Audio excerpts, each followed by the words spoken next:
She came to marry a stranger, but when she stepped off that train into the Wyoming dust, the man who promised to be there had vanished like smoke. What happened next would change 3 broken lives forever: a desperate woman with nowhere to go, a grieving boy who saw his dead mother's face in a stranger, and a cowboy father who'd sworn never to trust again. This is the story of Maribel Hayes, the mail-order bride who arrived unwanted and became the heart of a family who would die to protect her.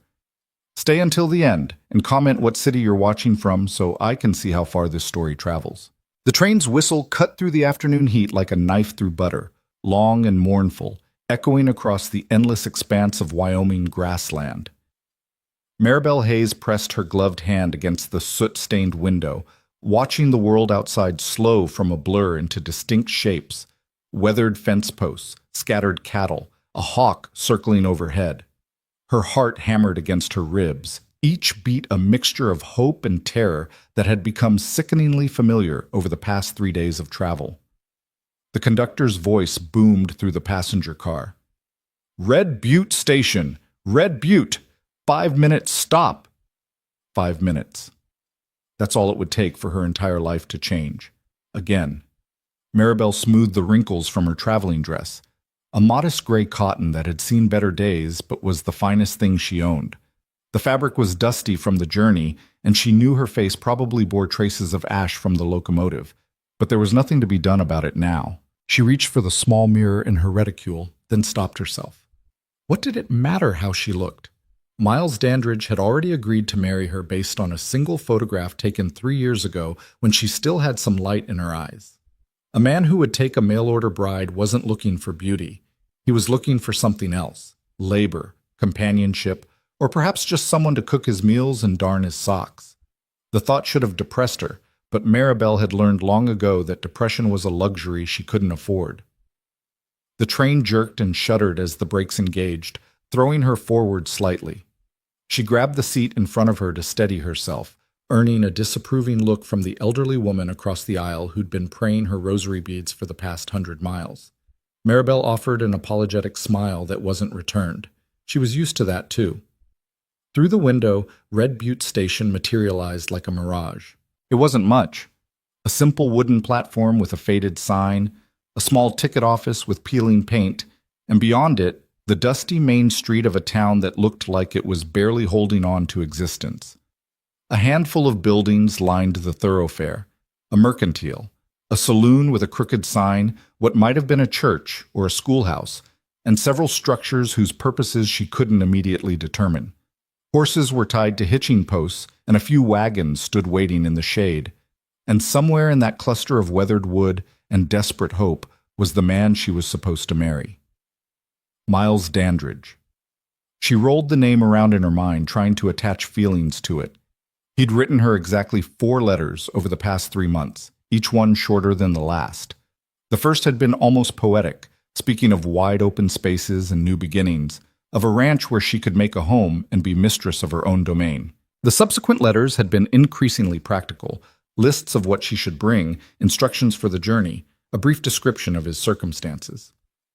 A modest spread, he'd called it. Nothing fancy, but honest work and honest living. Honest. The word had appealed to her. After 3 years working in Mrs. Pemberton's boarding house in Philadelphia, where the walls were thin and the tenants' intentions were often anything but honest, the idea of an honest life had shimmered like a promised land. The train lurched to a complete stop, and steam hissed from beneath the cars, rolling across the platform in ghostly waves. Maribel's stomach clenched. This was it.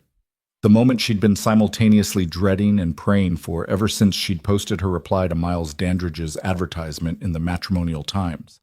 Widower, 42, seeks respectable woman for marriage and companionship. Must be of good character and willing to work. Ranch life. Wyoming territory. No drinkers or women of questionable morals need apply.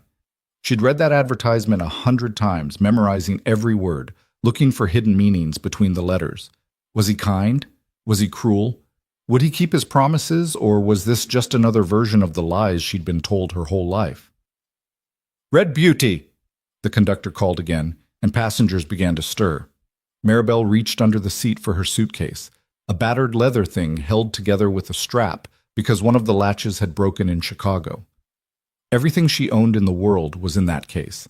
2 dresses besides the one she wore, a nightgown, undergarments, her mother's Bible, a silver hairbrush that had been her grandmother's, and the letters from Miles Dandridge, folded carefully and tied with a ribbon.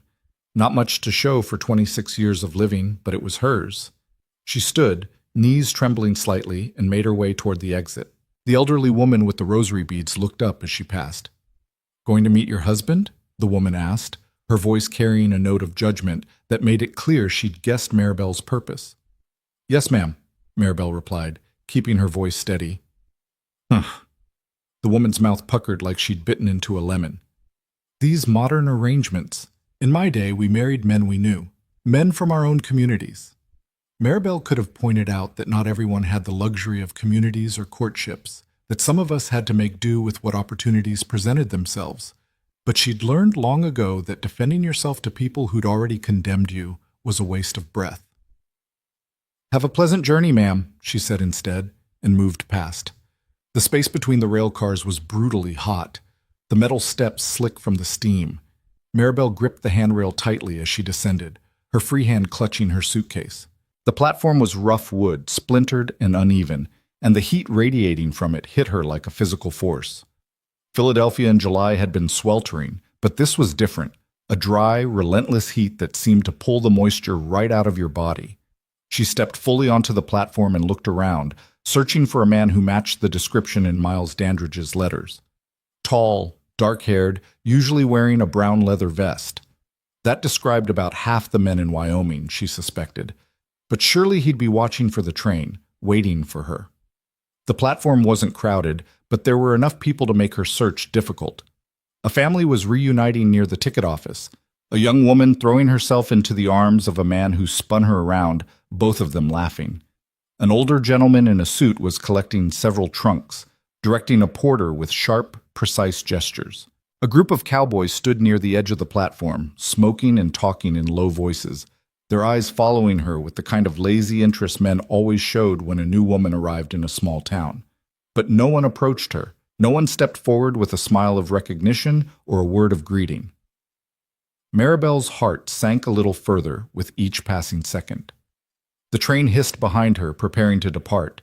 Other passengers were disembarking now, moving past her with purpose, knowing where they were going and who would be waiting.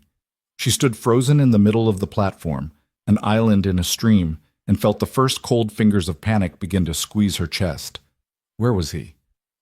"Can I help you, miss?" She turned to find a young man in a conductor's uniform regarding her with polite curiosity. He couldn't have been more than 19, with a sparse mustache he was probably very proud of. I'm supposed to be meeting someone," Maribel said, hating how uncertain her voice sounded. "Mr. Miles Dandridge? Do you know him?" The conductor's face brightened with recognition. "Oh, sure. Mr. Dandridge. He's got a place about 15 miles east of here." Then his expression clouded slightly. "Though I don't see him here at the moment. You certain he knew you were arriving today?" "I sent a telegram last week confirming my arrival," Maribel said, and now the panic wasn't just touching her. It was wrapping around her throat like a noose. "He should be here." "Well, maybe he got held up. Ranch life, you know. Always something demanding attention.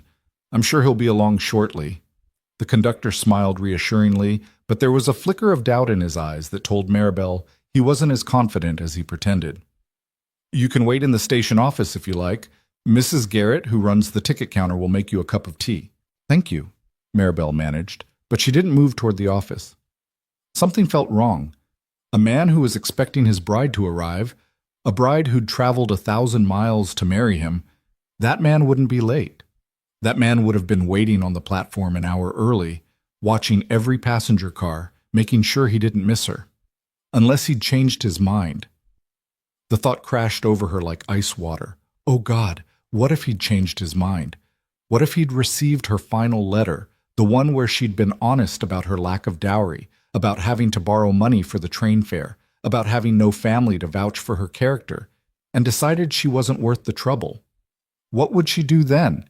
She had $17 to her name, not enough to get back to Philadelphia, even if she wanted to return to that city of broken promises, not enough to start over anywhere else. The train's whistle blew again, a warning that it would be departing shortly. Maribel watched as the last passengers boarded, the conductor swinging up onto the steps with practiced ease.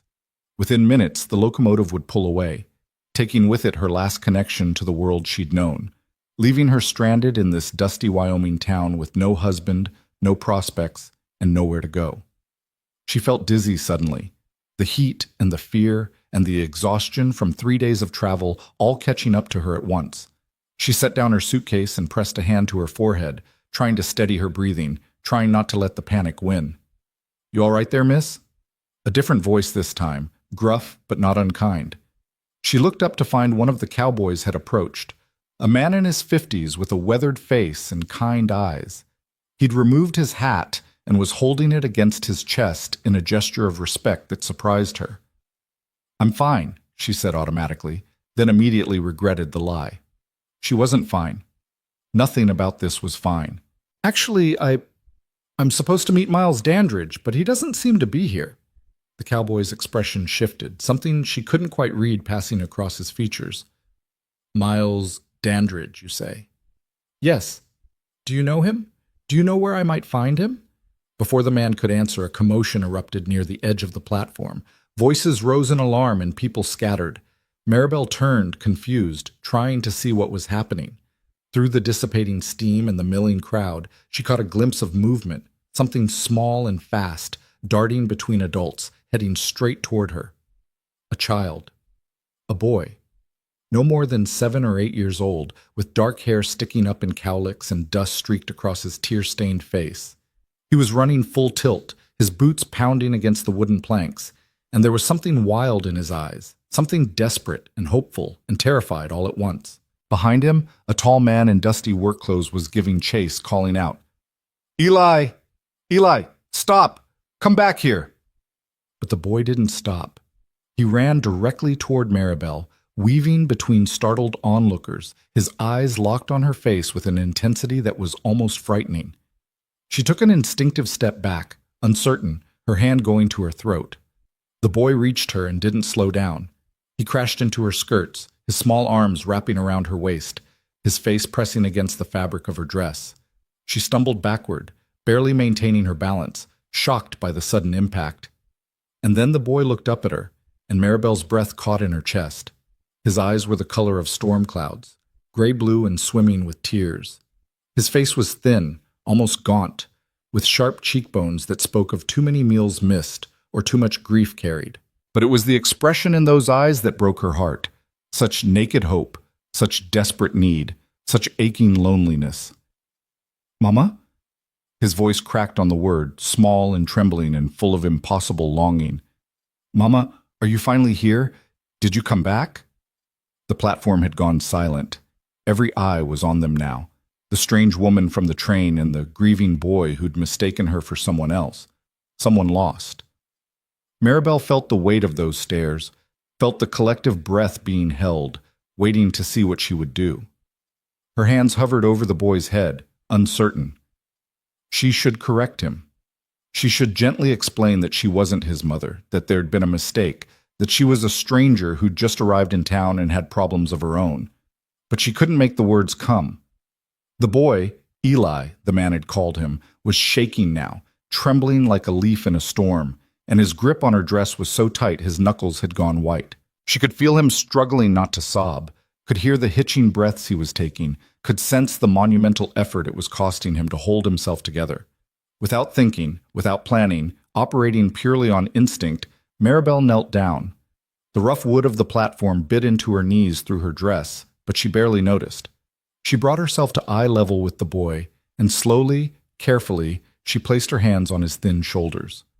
"Sweetheart," she said softly, and the word surprised her. She hadn't used endearments in years, hadn't had anyone to use them with. "Sweetheart, I think there's been a mistake." "No." The boy's voice rose, panicked. "No, you look just like her, just like the picture Papa keeps. You have the same eyes, the same hair. It's you, isn't it? You came back?" Before Maribel could respond, the tall man who'd been chasing the boy finally caught up. He was breathing hard, his face flushed beneath several days' worth of dark beard stubble. He wore dusty work clothes, worn denim, and a faded blue shirt, and his hat had fallen off during the chase, revealing dark hair shot through with premature gray. "Eli, I'm so sorry," he said, reaching for the boy's shoulder. His voice was rough, strained with embarrassment and what sounded like pain. "Come on, son. This isn't... She's not... She is." Eli twisted away from his father's hand, pressing closer to Maribel. "Papa, look at her. Really look. It's Mama." The tall man's eyes finally met Maribel's, and she saw something flicker in their depths. Shock, perhaps, or recognition, or maybe just bone-deep exhaustion. They were dark eyes, nearly black in the afternoon sun, set in a face that was hard and weathered but might have been handsome once, before grief carved lines around his mouth and shadows beneath his eyes. For a moment they simply stared at each other, and Maribel felt something pass between them, a current of understanding, of shared sorrow, of two people who'd both learned that life doesn't give you what you hope for, only what you can survive. "I apologize for my son," the man said, his voice carefully controlled now, formal. "He lost his mother last winter. Sometimes he still looks for her." "I'm not looking for her," Eli protested, his voice breaking. "I found her. Papa, why can't you see? It's really her." Maribel's heart cracked. She'd never had children, had never been married, had never even had a serious courtship, but something in her responded to this boy's grief with a force that surprised her. Maybe it was because she understood what it meant to lose people, to be left behind, to keep hoping against hope that somehow the people you'd lost would come back. She kept her hands on his shoulders, steady and warm, and spoke directly to him. "What's your name, sweetheart?" "Eli," he whispered. "Eli Turner." "Eli. That's a strong name. I'm Maribel Hayes." She paused, choosing her next words carefully. "I just arrived on the train from Philadelphia. I've never been to Wyoming before today. I've never met your mama." She watched his face as comprehension slowly broke through the desperate hope. His expression crumpled, tears finally spilling over, tracking through the dust on his cheeks. "But you look so much like her," he said, his voice barely audible. I really thought... "I know," Maribel said gently. "I know what it's like to hope for something so hard it feels real." The man, Eli's father, reached for his son again, and this time Eli didn't resist.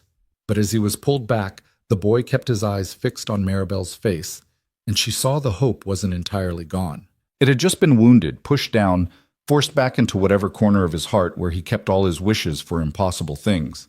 "Again, I apologize," Eli's father said, settling his hands on the boy's shoulders. This isn't how we usually greet strangers."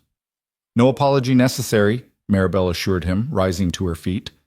Her knees protested, but she ignored them. "Grief makes us all do unexpected things." The man studied her for a moment, his expression unreadable.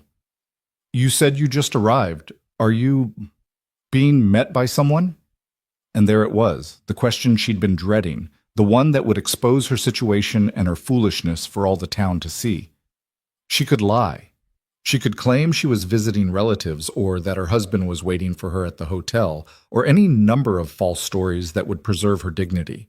But Maribel had learned that lies always caught up with you eventually, usually at the worst possible moment.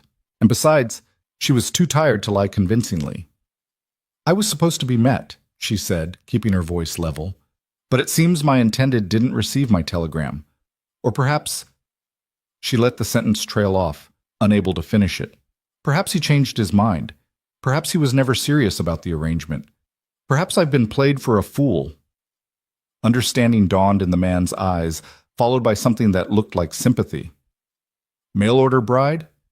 The words stung, even though they were true. There was always a stigma attached to women who advertised for husbands, a suggestion of desperation or damaged goods or some fatal flaw that made them unmarriageable through normal channels. "Yes," she said, lifting her chin defiantly. "I'm supposed to marry Miles Dandridge." The reaction was immediate and impossible to miss. The man's expression hardened. Eli's eyes went wide. And from the crowd of onlookers who were still watching this drama unfold, Maribel heard a collective intake of breath that spoke volumes. "Miles Dandridge," the man repeated slowly, and his voice had gone cold. "You're here to marry Miles Dandridge." That was the arrangement, yes. Maribel's heart was racing now. Something was wrong, very wrong. "Do you know him? Do you know where I might find him?" The man opened his mouth, then closed it again. He looked at his son, then back at Maribel, and she saw him making some kind of calculation, weighing options she couldn't see. "I'm Caleb Turner," he said finally. "I have the ranch adjacent to Dandridge's property, and I think there are some things you need to know about the man you've traveled all this way to marry." The way he said it, the careful tone, the deliberate choice of words, sent ice water through Maribel's veins. She'd known, in some corner of her heart, that this situation wasn't right. The missing groom, the shocked reactions, the way Caleb Turner was looking at her now with a mixture of pity and something else, anger, maybe, or protectiveness. "Tell me," she said, and she was proud that her voice didn't shake. "Whatever it is, just tell me." Caleb glanced around at the crowd that had gathered, faces she didn't know, people who would carry whatever happened next through the town like wildfire. He seemed to make a decision. "Not here," he said. "My wagon's just down the street. Let me take you somewhere we can talk properly, somewhere you can sit down and have some water before we discuss your situation." "I don't need to sit down," Maribel protested. "I need to know what's happened. Where's Miles Dandridge? Why isn't he here?" "Because he's a lying, cheating, no good us." Caleb cut himself off, glancing at his son. "Because he isn't the man he pretended to be in his letters. And because if I had to guess, he's probably already collected whatever dowry you were supposed to bring and is halfway to Denver by now." The platform tilted beneath Maribel's feet. She heard the words, understood them individually, but her brain refused to assemble them into a coherent meaning. Collected her dowry? But she didn't have a dowry. She'd been very clear about that in her letters. "I don't understand," she said faintly. "He's done this before," Caleb continued, his voice grim. "Advertised for a bride, gotten some money sent ahead, then disappeared before the woman arrived. He preys on women who are desperate enough to take a chance on a stranger." The words hit Maribel like physical blows. Desperate. That's what she was, what she'd been. Desperate enough to board a train to Wyoming. Desperate enough to agree to marry a man she'd never met. Desperate enough to believe that someone, somewhere, might actually want her for something other than what they could take from her. "But I didn't send any money," she heard herself say, as if that mattered, as if that changed anything. "I told him I had no dowry. I was very clear about that." Caleb's expression softened slightly. "Then maybe there was some other reason he didn't show. But I'd be lying if I told you I thought it was a good reason. Miles Dandridge is not a man of honor, Miss Hayes, and I'll be straight with you. If he's left you stranded here, you're better off without him." Better off? Alone in a strange town with $17 and no prospects. Better off? The laugh that escaped Maribel's throat was bitter and sharp. Better off? I have nowhere to go. No money to get there even if I did. Everything I own is in that suitcase. She gestured to where her battered luggage sat forgotten on the platform. "So please forgive me if I don't feel particularly grateful for being abandoned." She hadn't meant to say all that, hadn't meant to let the fear and the anger and the crushing disappointment come pouring out in front of all these strangers. But 3 days of travel, of hope and dread tangled together, of imagining a future that had just been ripped away. It was too much. She was too tired to maintain the careful composure she'd spent years perfecting. Silence fell over the platform. The train had pulled away during the confrontation, leaving them all standing in the settling dust, and now there was nothing to mask the awkwardness, nothing to fill the terrible quiet, except the distant sound of horses and the wind moving through the grass beyond town. Then Eli Turner spoke, his voice small but determined. "She can stay with us." "Eli," Caleb started. "Papa, she's got nowhere to go. You said so yourself. And we've got the extra room since Mama." He stopped, swallowing hard. "Since Mama went to heaven. It's not right to leave her alone." Maribel looked at the boy, at this small, grieving child who'd mistaken her for his dead mother and was now trying to save her in return, and felt something crack open inside her chest. "That's very kind," she said softly. "But I couldn't impose—" "It's not an imposition if we're offering," Caleb interrupted. He was watching her with those dark eyes, measuring, assessing. Eli's right. We do have the room, and... He paused, seeming to choose his words carefully. And it's a long ride back to my ranch, but there's a boarding house in town. Mrs. Kelly runs a respectable place. She might have a room you could rent while you figure out your next steps. With what money? Maribel asked bluntly. I have $17, Mr. Turner. That might buy me a week at a boarding house if I'm lucky. And then what?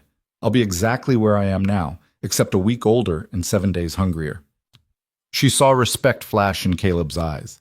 Respect for her honesty, maybe, or for her refusal to pretend this situation was anything other than dire. Then stay at the ranch, he said. Just for a few days until we figure something out.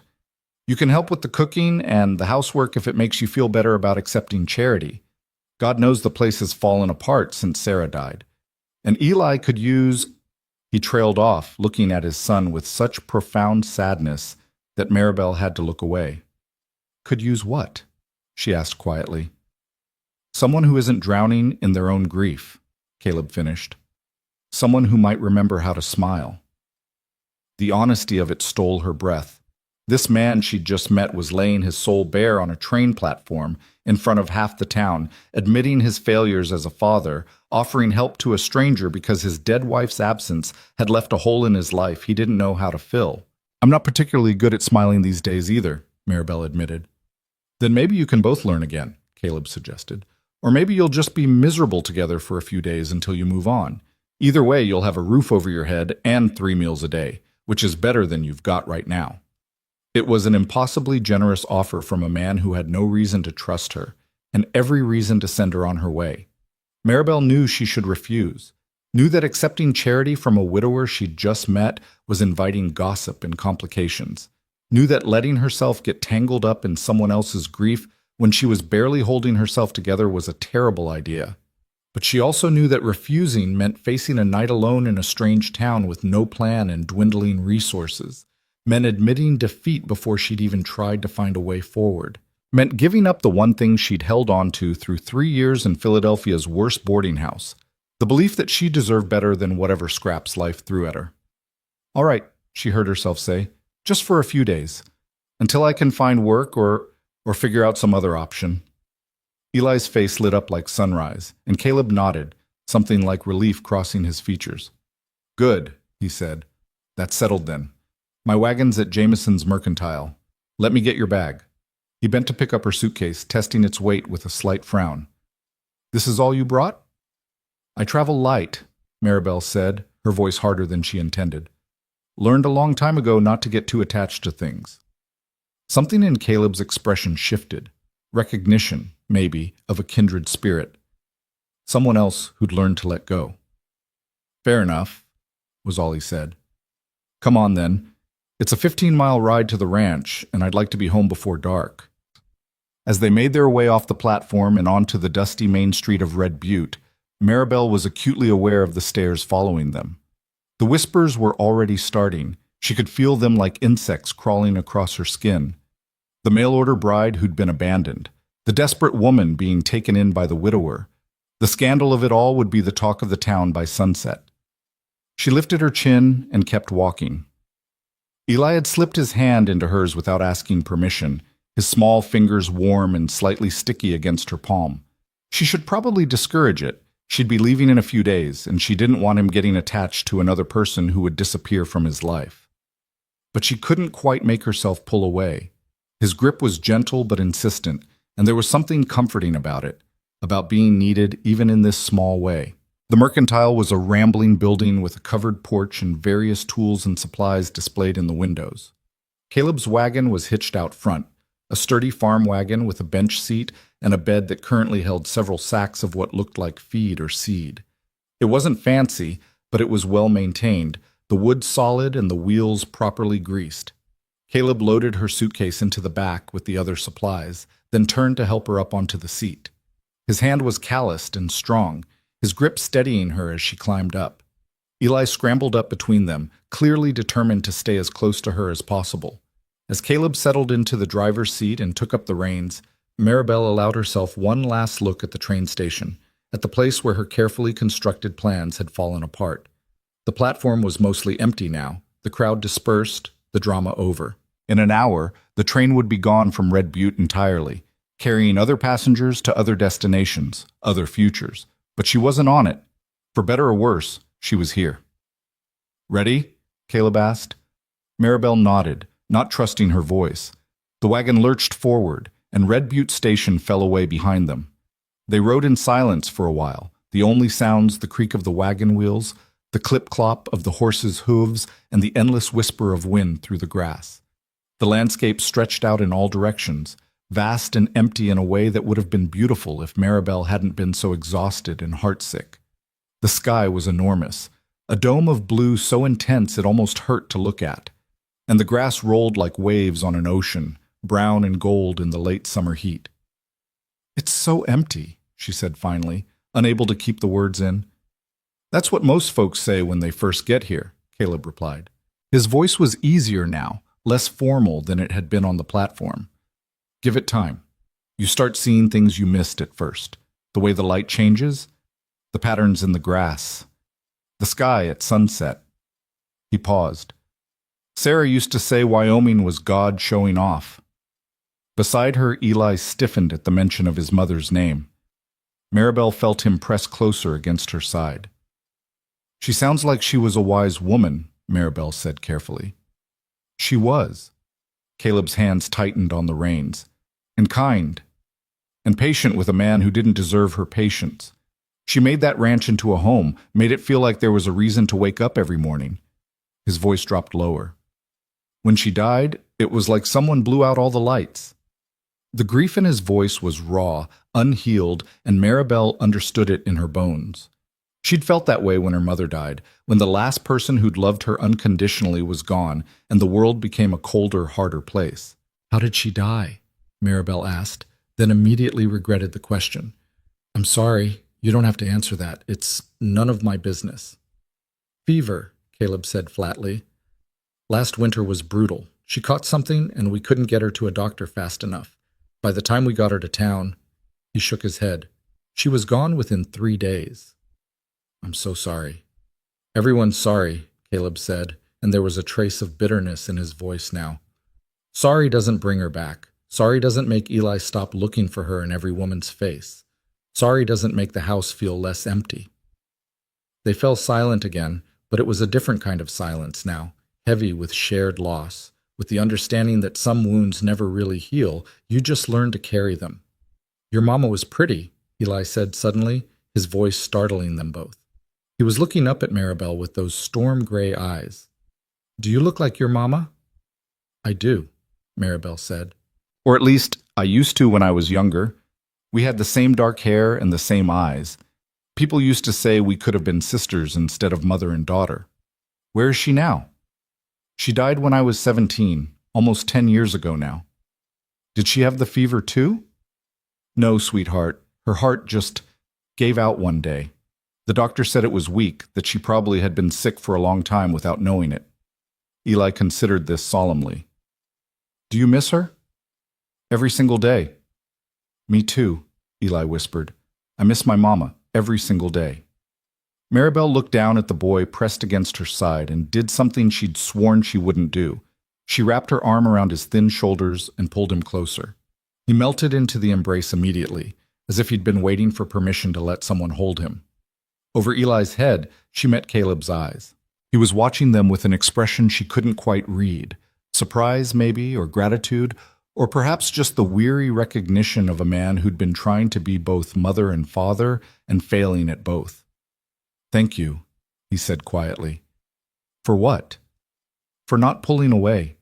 For not telling him he's too old to be held. For not—" He struggled for the words. "For not being afraid of his grief." "How could I be afraid of it?" Maribel asked. "I understand it. I've lived it." They rode on as the sun began its slow descent toward the horizon, painting the grasslands in shades of gold and amber.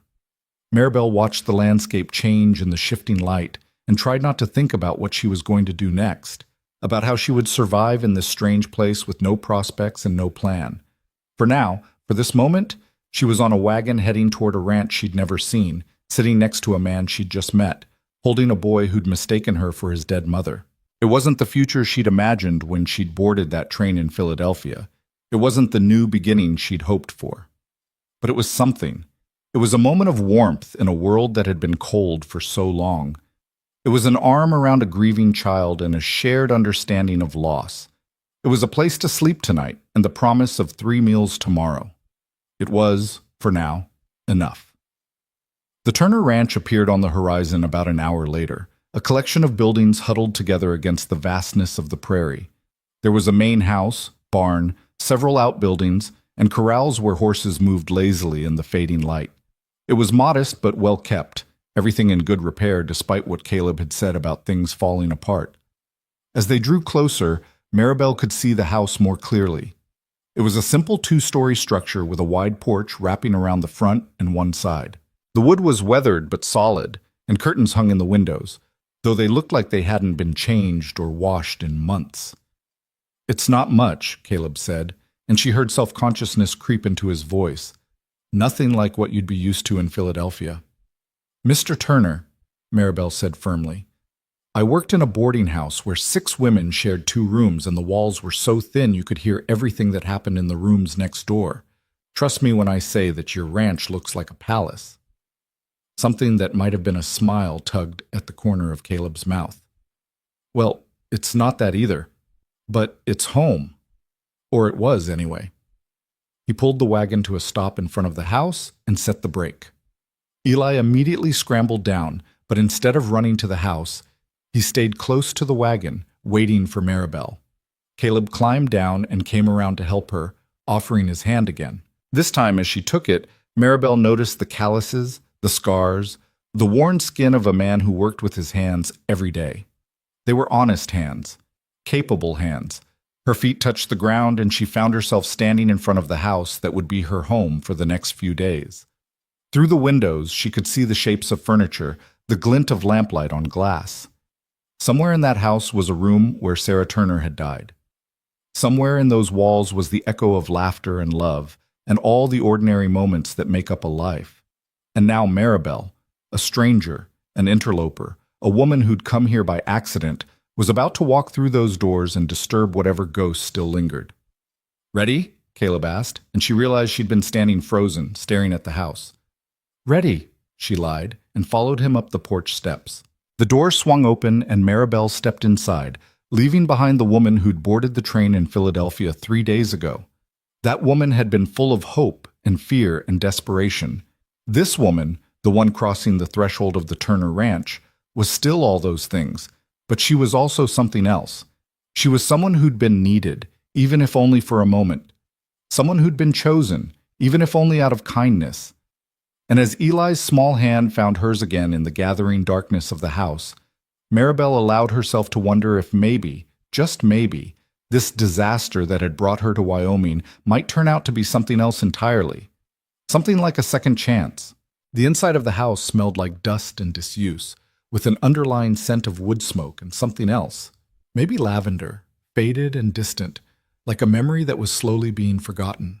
Maribel stood in the entryway, her eyes adjusting to the dimmer light, and took in her surroundings with the practiced assessment of someone who'd learned to evaluate living situations quickly. The front room was larger than she'd expected, with a stone fireplace dominating one wall and windows on 2 sides that would let in good light during the day. The furniture was simple but well made. A sofa with faded upholstery, 2 wooden chairs, a small table covered with newspapers, and what looked like ranch accounts. Everything was coated in a fine layer of dust, and there were dishes stacked on the side table, boots kicked off near the door. A general air of masculine disorder that spoke of men living without a woman's organizing hand. "I know it's a mess," Caleb said, and she heard embarrassment in his voice. "We've been managing, barely." "It's fine," Maribel assured him, though her fingers were already itching to start cleaning. "I've seen worse, much worse." Eli had released her hand and was standing uncertainly in the middle of the room, watching her face as if trying to gauge her reaction to his home. She smiled at him, hoping to reassure him, and saw some of the tension leave his small shoulders. "Why don't you show Miss Hayes to the spare room?" Caleb suggested to his son. "Let her get settled while I tend to the horses." "It's Maribel," she corrected gently. "Miss Hayes makes me feel like a school teacher, which I'm definitely not." Something flickered in Caleb's expression. Amusement, maybe, or appreciation for her informality. Maribel, then. And you can call me Caleb. We don't stand much on ceremony out here. He moved past her to retrieve her suitcase from the wagon, and Maribel caught a scent of leather and hay and honest sweat, the smell of a man who worked hard and didn't apologize for it. It wasn't unpleasant, just different from the perfumed men who'd frequented Mrs. Pemberton's boarding house, the ones who masked their true natures with cologne and false charm. Eli tugged at her sleeve.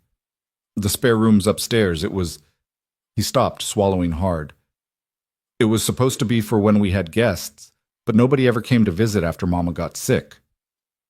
Maribel followed the boy up a narrow staircase, each step creaking under her weight. The second floor was dark, just a hallway with 4 doors, all closed. Eli pushed open the second door on the right, revealing a small bedroom with a single bed, a dresser, and a window that looked out over the prairie. The room was clean, cleaner than the rest of the house anyway, and there was a quilt on the bed that had been carefully made, the corners tucked in with precision. Someone had cared about this room once. Someone had prepared it for visitors who never came. "It's perfect," Maribel said, meaning it.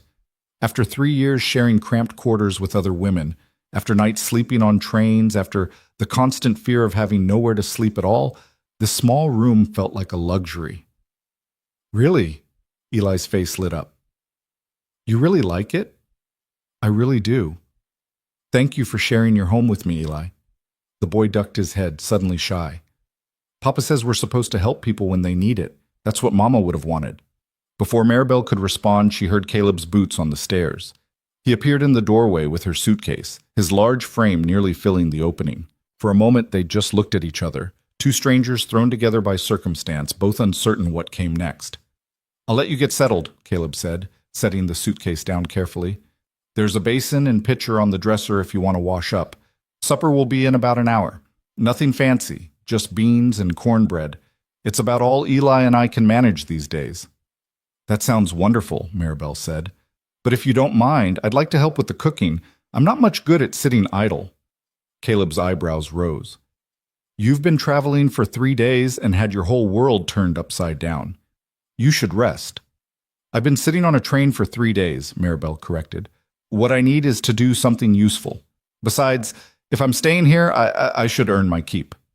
She saw him measuring her words, trying to determine if she meant them or if she was just being polite. Finally, he nodded.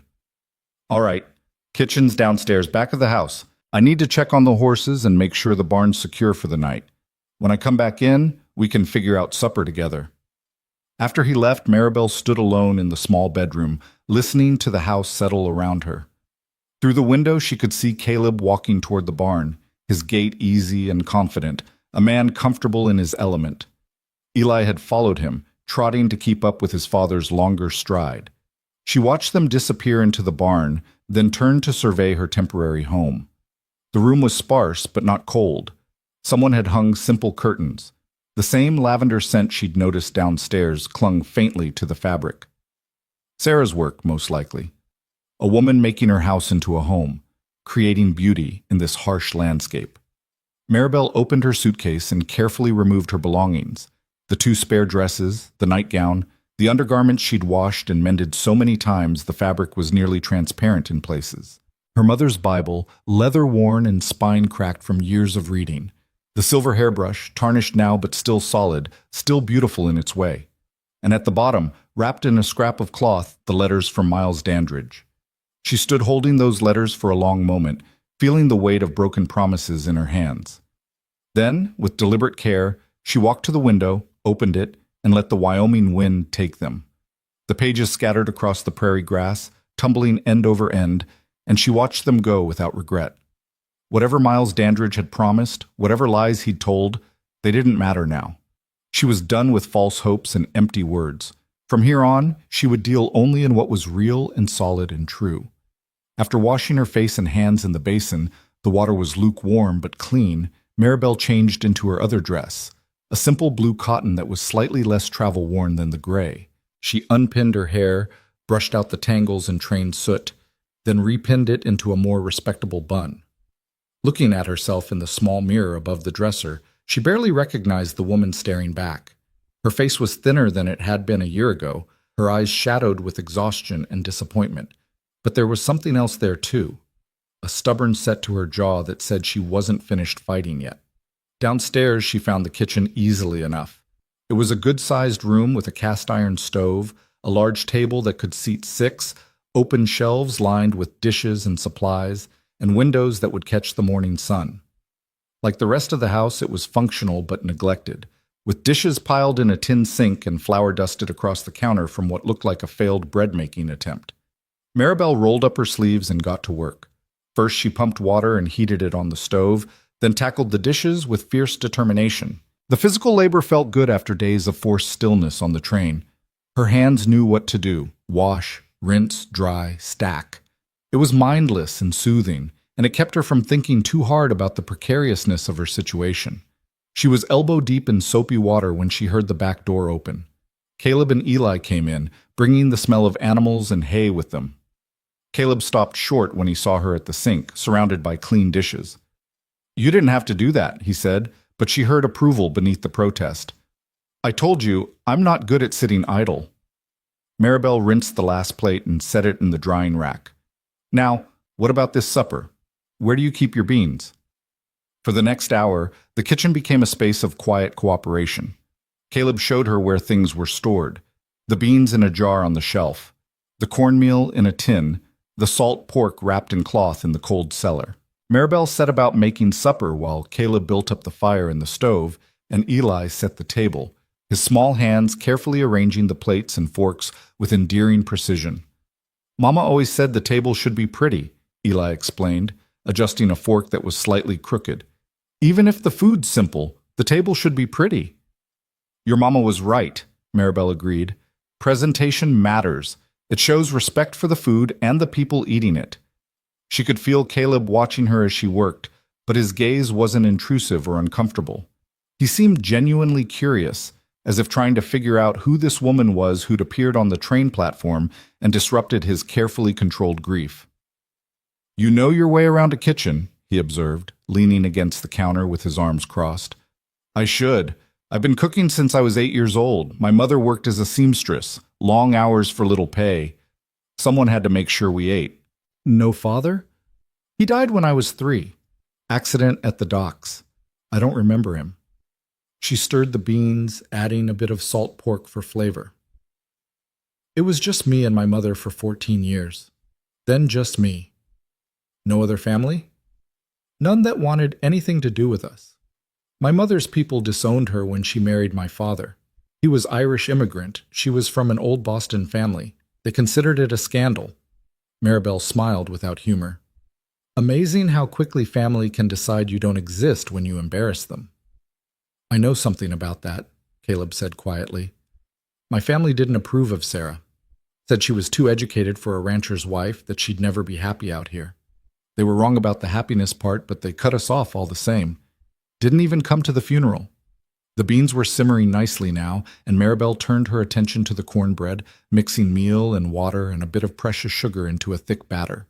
"Seems like there's a lot of that going around. Families who love you conditionally, who decide you're only worth knowing if you do what they want." "Is that why you answered Dandridge's advertisement?" Caleb asked. "No family to help you?" Maribel poured the batter into a greased pan before answering.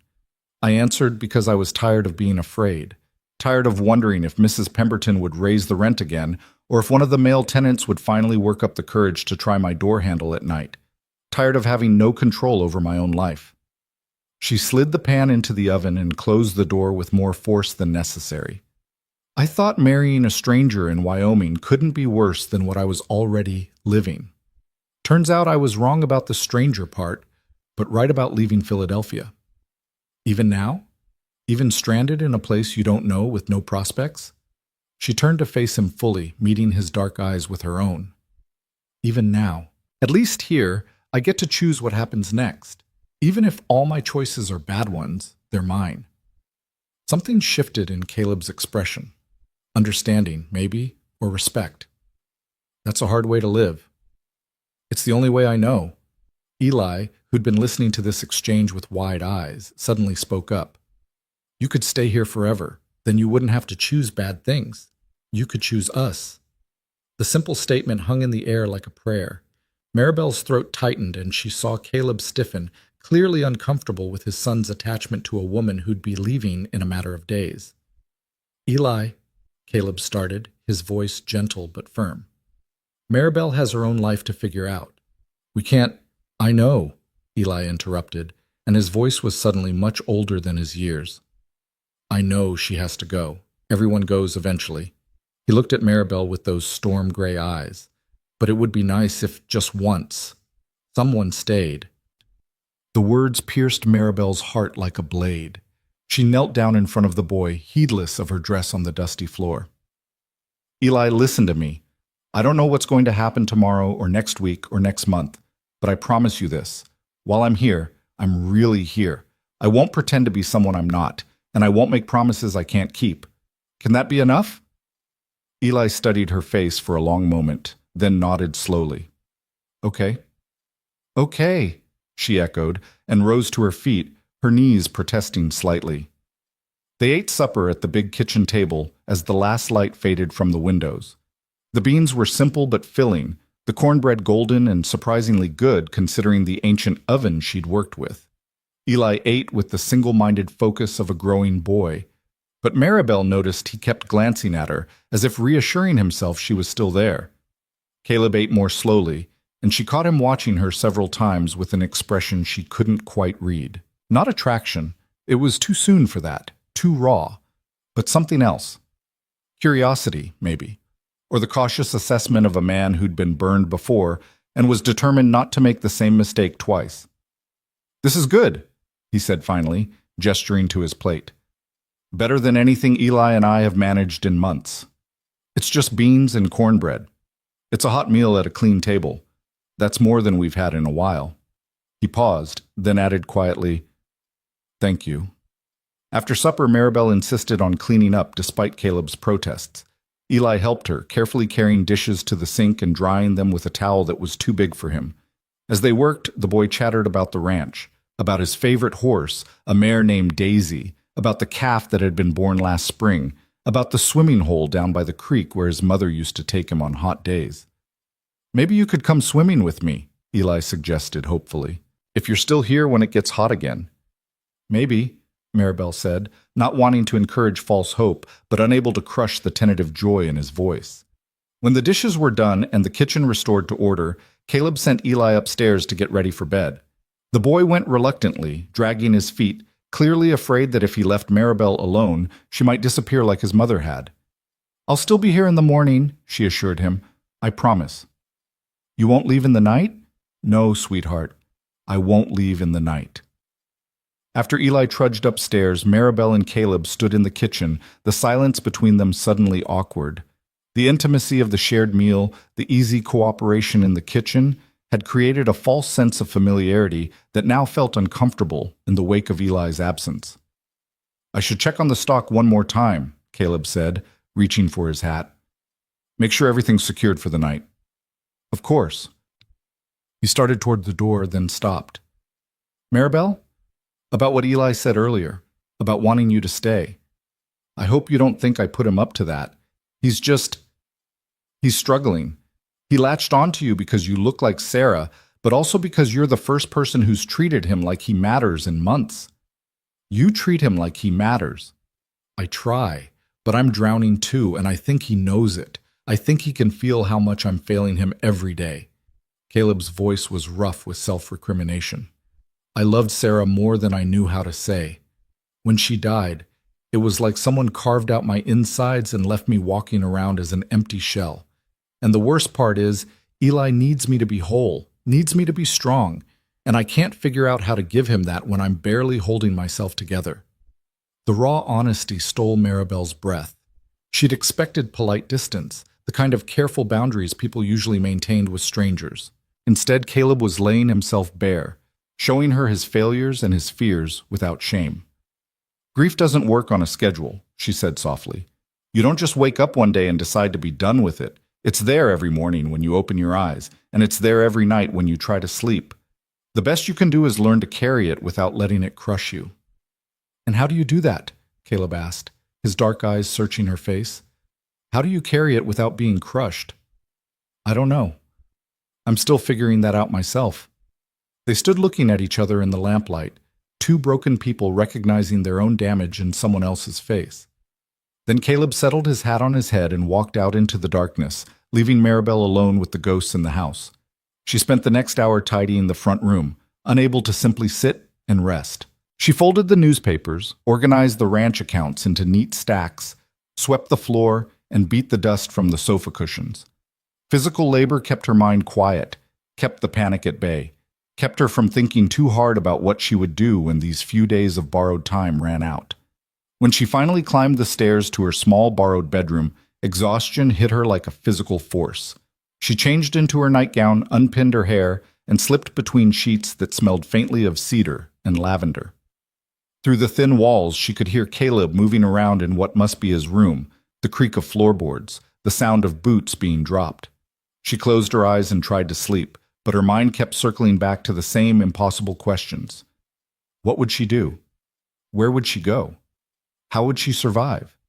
The answers wouldn't come, and eventually she gave up trying to find them. Instead, she lay in the darkness and listened to the unfamiliar sounds of the ranch, the wind moving through the grass, the distant call of a night bird, the soft stirring of horses in the barn. It was so different from Philadelphia, from the constant noise of the city, from the shouting and laughter and crying that filtered through Mrs. Pemberton's thin walls. Here, the silence was almost alive, pressing against the windows, seeping through the cracks. It should have been frightening, but instead, Maribel found it oddly comforting, as if the emptiness outside matched the emptiness inside her, and for once, she wasn't pretending to be something she wasn't. She must have finally slept, because she woke to sunlight streaming through the window and the smell of coffee drifting up from downstairs. For a moment, she was disoriented, unable to place where she was or how she'd gotten there. Then memory returned.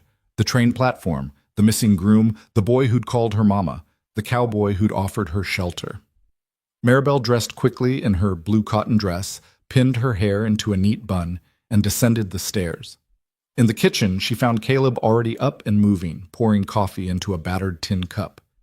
He looked like he hadn't slept much. There were dark circles under his eyes, and his hair was disheveled, but he offered her a tentative smile. "Morning. Hope the roosters didn't wake you. They start making a racket about dawn." "I didn't hear them." Maribel accepted the cup of coffee he poured for her, wrapping her hands around it for warmth. The morning was cool, despite the promise of heat later. "Where's Eli?" "Still sleeping. Boy could sleep through a stampede when he's really out." Caleb leaned against the counter, studying her over the rim of his cup. "How'd you sleep?" "Better than I expected, considering." She took a sip of the coffee. It was strong and bitter, but good. "Better than I have in months, actually." "Quiet helps. City noise gets in your bones after a while." They stood in companionable silence for a moment, drinking their coffee, watching the sunlight paint golden squares across the kitchen floor. Then Caleb set down his cup and cleared his throat. "I've been thinking," he said, "about your situation, about what you're going to do next." Maribel's stomach clenched. Here it came, the gentle but firm suggestion that she move on, find other accommodations, stop imposing on his grief and his household. "I know I can't stay here indefinitely," she said quickly, trying to maintain her dignity. "I just need a few days to—" "That's not what I meant," Caleb interrupted. "Actually, I have a proposal, a business arrangement, if you will." She looked at him warily. "What kind of arrangement?" "You need work. I need help. The ranch is falling apart because I can't keep up with everything. The stock, the repairs, the household, taking care of Eli. I need someone who can manage the house, cook proper meals, maybe help with some of the lighter chores. You want to hire me as a housekeeper? I want to hire you as help. Call it what you want. Housekeeper, hired hand, whatever makes you comfortable. Room and board, plus $20 a month. It's not much, but it's fair wages for the work." $20 a month. Maribel's mind raced, calculating. In a few months, she could save enough to move on, to try again somewhere else, or maybe even stay longer, build something resembling stability. "Why?" she asked bluntly. "You don't know me. I could be a terrible cook, I could be lazy or dishonest or any number of things. Why would you offer this to a complete stranger? Caleb met her eyes steadily. Because yesterday, my son smiled for the first time in 6 months. Because you cleaned my kitchen without being asked and cooked a meal that actually tasted like someone gave a damn about it. Because you knelt down in the dust and promised a grieving boy you wouldn't lie to him. He paused. And because I saw how you looked at that train station when you realized your groom wasn't coming. I saw someone who'd been disappointed so many times they'd stopped expecting anything better. I know what that looks like because I see it in my mirror every morning. The words hit Maribel like a fist to the chest. She wanted to be suspicious, wanted to look for the trap, the hidden cost, the inevitable betrayal. But all she saw in Caleb Turner's face was exhaustion and honesty and a desperate hope that maybe, just maybe, this could work out for both of them. I'll need to set some ground rules, she said carefully. Such as? This is a business arrangement. You're my employer, not my... She struggled for the right word. Not anything else. I keep my own room, I make my own choices, and if at any point this stops working for either of us, we can end it with no hard feelings. Agreed. And Eli, I won't encourage him to think of me as a replacement for his mother. I'll be kind to him. I'll take care of him, but I won't pretend to be something I'm not. That's fair. That's more than fair. Caleb extended his hand. So, do we have a deal? Maribel looked at his outstretched hand, calloused, scarred, honest, and thought about all the hands that had reached for her over the years. Hands that took without asking. Hands that made promises they never intended to keep. Hands that pushed her away when she was no longer useful. This hand was different. She didn't know how she knew, but she did. She reached out and shook it firmly. We have a deal. The relief that washed over Caleb's face was almost painful to witness. Thank you. You don't know what this means. I think I do, Maribel said quietly. I think we're both getting a second chance we didn't expect. A thump from upstairs announced Eli's awakening, followed by the sound of small feet hitting the floor. Moments later, the boy appeared in the kitchen doorway, his hair sticking up in all directions, his face still creased from the pillow. You're still here, he breathed, and the relief in his voice was heartbreaking.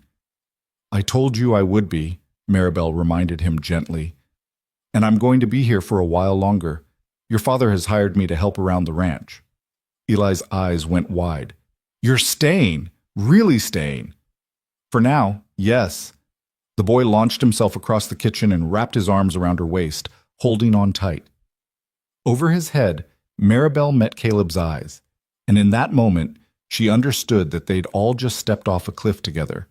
Whether they'd fall or fly remained to be seen. But for the first time in longer than she could remember, Maribel felt something that might have been hope stirring in her chest. It was fragile and frightened, barely more than a whisper, but it was there. And maybe, just maybe, that would be enough. The days that followed fell into a rhythm that surprised Maribel with its ease. She rose with the sun, dressed quickly in the cool morning air, and descended to the kitchen before Caleb and Eli stirred.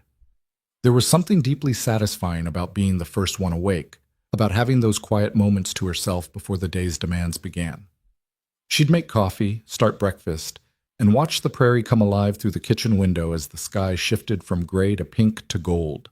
By the end of the first week, the house had transformed. Maribel scrubbed floors, washed curtains, beat rugs, and organized shelves with the fierce determination of someone who needed to prove her worth. She found Sarah's recipe book tucked in a drawer, pages stained and dog-eared, notes written in careful script, and taught herself to make the dishes Eli remembered his mother cooking. Pot roast with carrots, apple cobbler. Biscuits that were almost as fluffy as the ones he described with reverent detail.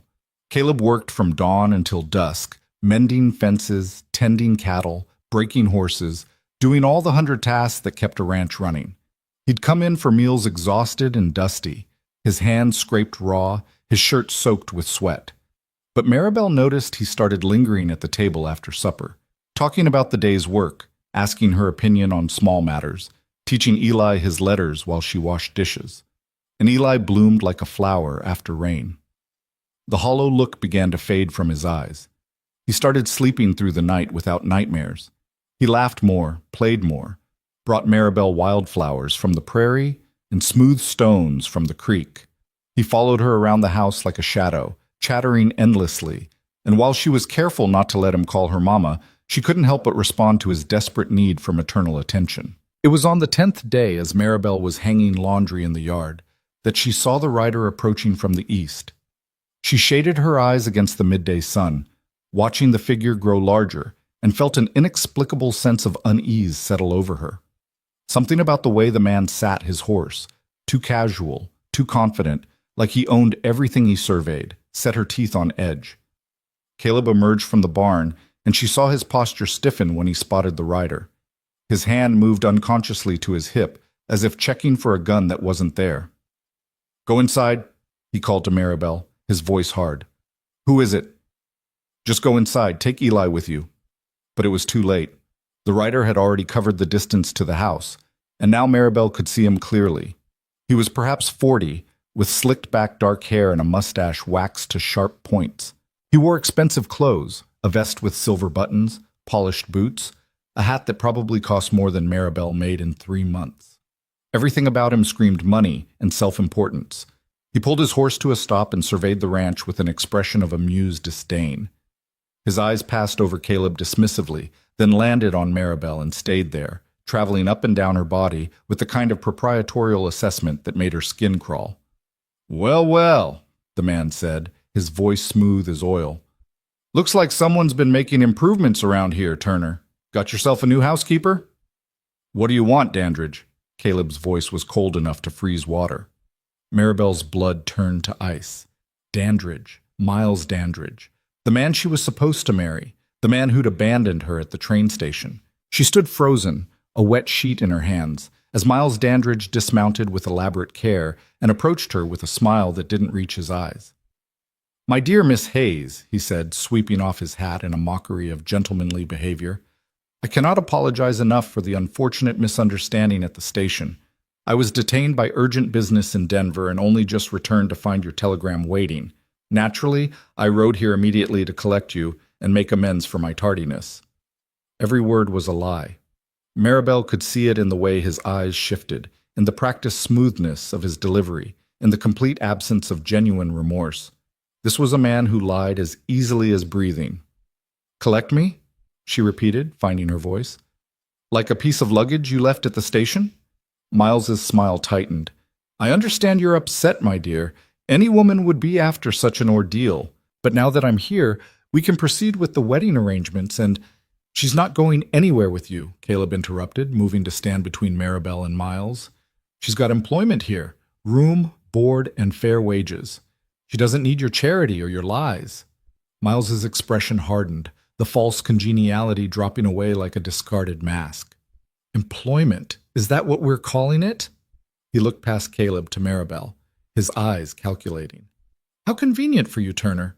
Your wife barely cold in the ground, and already you've got a replacement warming your bed." "You son of a—" Caleb lunged forward, but Maribel grabbed his arm, stopping him. "Don't," she said quietly. "He's not worth it." Miles laughed, a sound like breaking glass. "Oh, she's got you well trained already. Tell me, Miss Hayes, how long did it take you to work your way into his house? Did you plan this from the beginning, or was seducing a grieving widower just a happy accident?" The accusation struck like physical blows, but Maribel forced herself to stand tall, to meet Miles's contemptuous gaze without flinching. She'd been called worse things by better people. "Mr. Dandridge," she said, her voice steady despite the rage burning in her chest, "I don't know what kind of women you usually associate with, but I'm not property to be collected when convenient. You made me an offer, you failed to honor it, and I've made other arrangements. Consider our agreement null and void." "That's not how this works," Miles said, his voice dropping to something dangerous. "You came here to marry me. You accepted my proposal. That makes you mine, whether you like it or not." "Yours?" Maribel repeated incredulously. "I'm not a horse or a piece of land. I'm a human being, and I can change my mind." "Not when there's a contract involved." Miles reached into his vest and pulled out a folded paper, waving it like a weapon. "You signed this, agreeing to marry me in exchange for passage to Wyoming and a home. I paid for your train ticket, which makes you legally obligated to fulfill the terms of our agreement." Maribel's stomach dropped. She had signed something, a brief letter of agreement, nothing elaborate, just a simple acknowledgement that she accepted his proposal and would travel to Wyoming to become his wife. At the time, it had seemed like a formality. Now she realized it might be a trap. "You paid for her ticket?" Caleb's voice was sharp. "Funny, because Maribel told me she borrowed money to pay for it herself." Miles's expression flickered, just for a moment, but it was enough. Maribel saw the truth written there plainly. He'd lied about paying for her passage, probably to make his claim of ownership more legitimate. "I reimbursed her," Miles said quickly. "Sent the money ahead as any gentleman would." "Show me the receipt," Maribel demanded. "If you sent money, you'll have a receipt from the bank or the telegraph office." Miles's jaw tightened. "I don't need to prove anything to you. The contract is clear. You agreed to marry me, and I'm here to hold you to that agreement. Now, get your things. We're leaving." "No," Maribel said simply. "No?" Miles took a step closer, and there was real menace in his voice now. "You seem to be confused about your position here, Miss Hayes.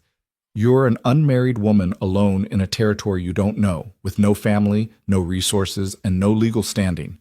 I, on the other hand, am a respected landowner with connections throughout the territory. If I say you're my intended bride, who's going to contradict me? Who's going to take your word over mine?"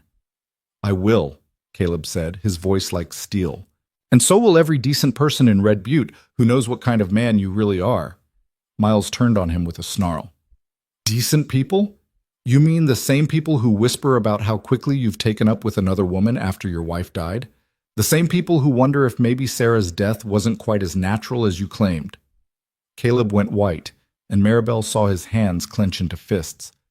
"You're a lying piece of— Am I lying? Or am I just saying what everyone's thinking?"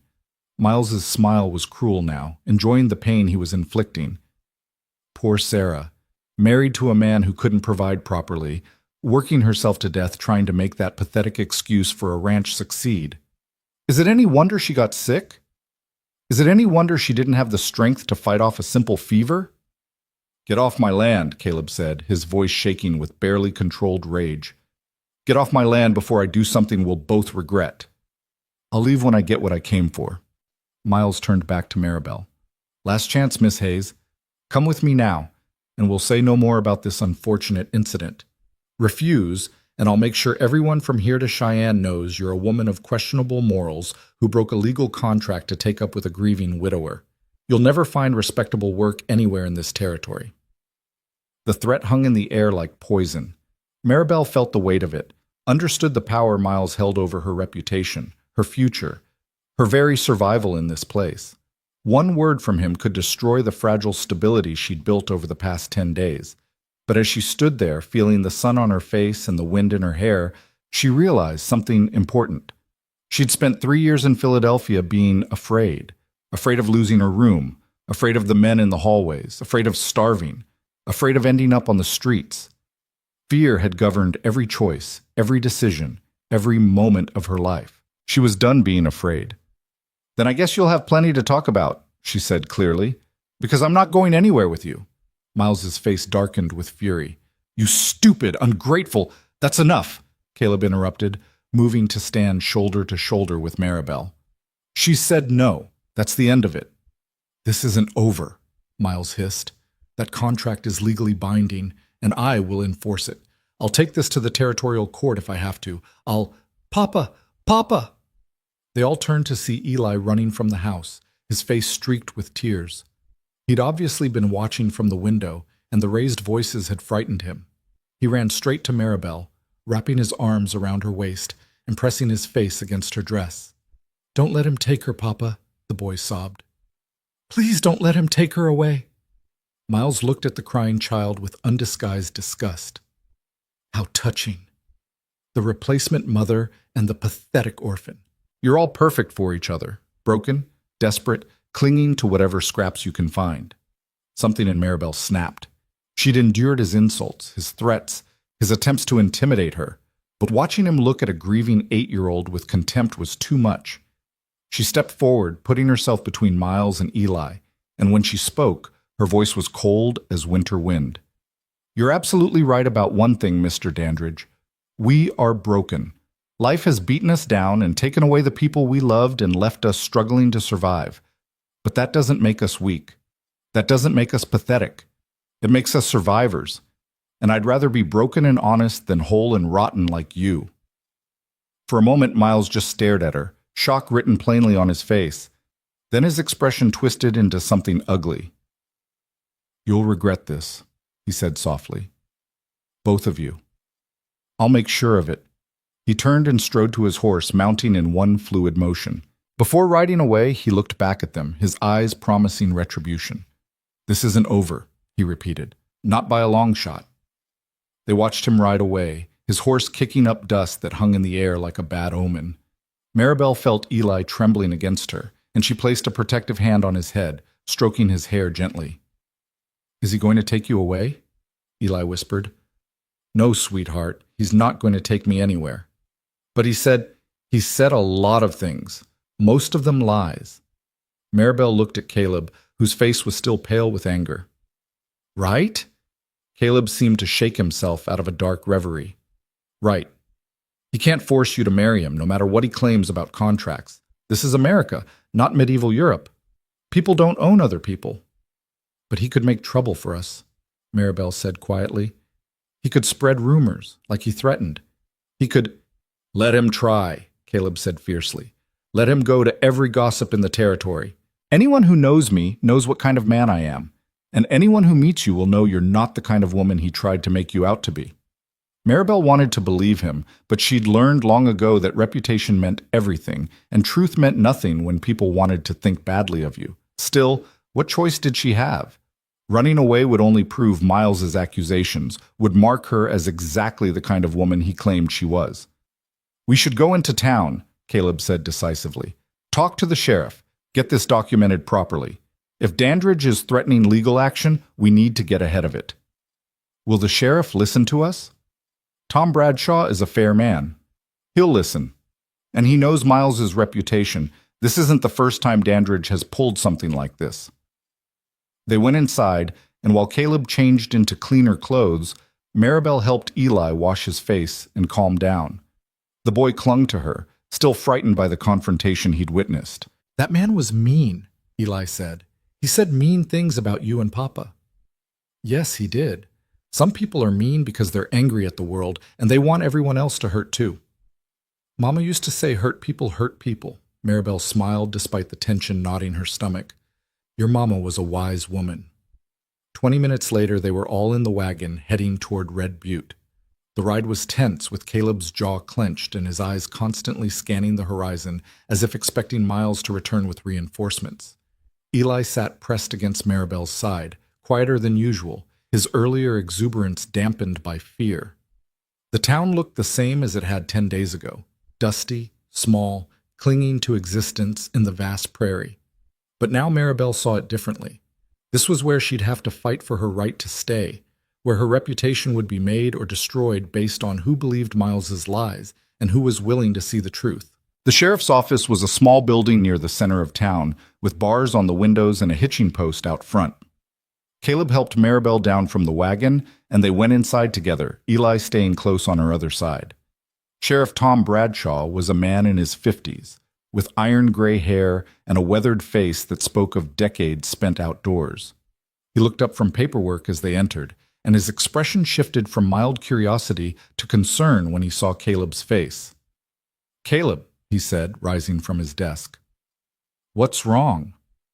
"Miles Dandridge," Caleb said flatly. "He showed up at my ranch today making threats." The sheriff's eyes narrowed. "What kind of threats?" "The kind involving Miss Hayes here."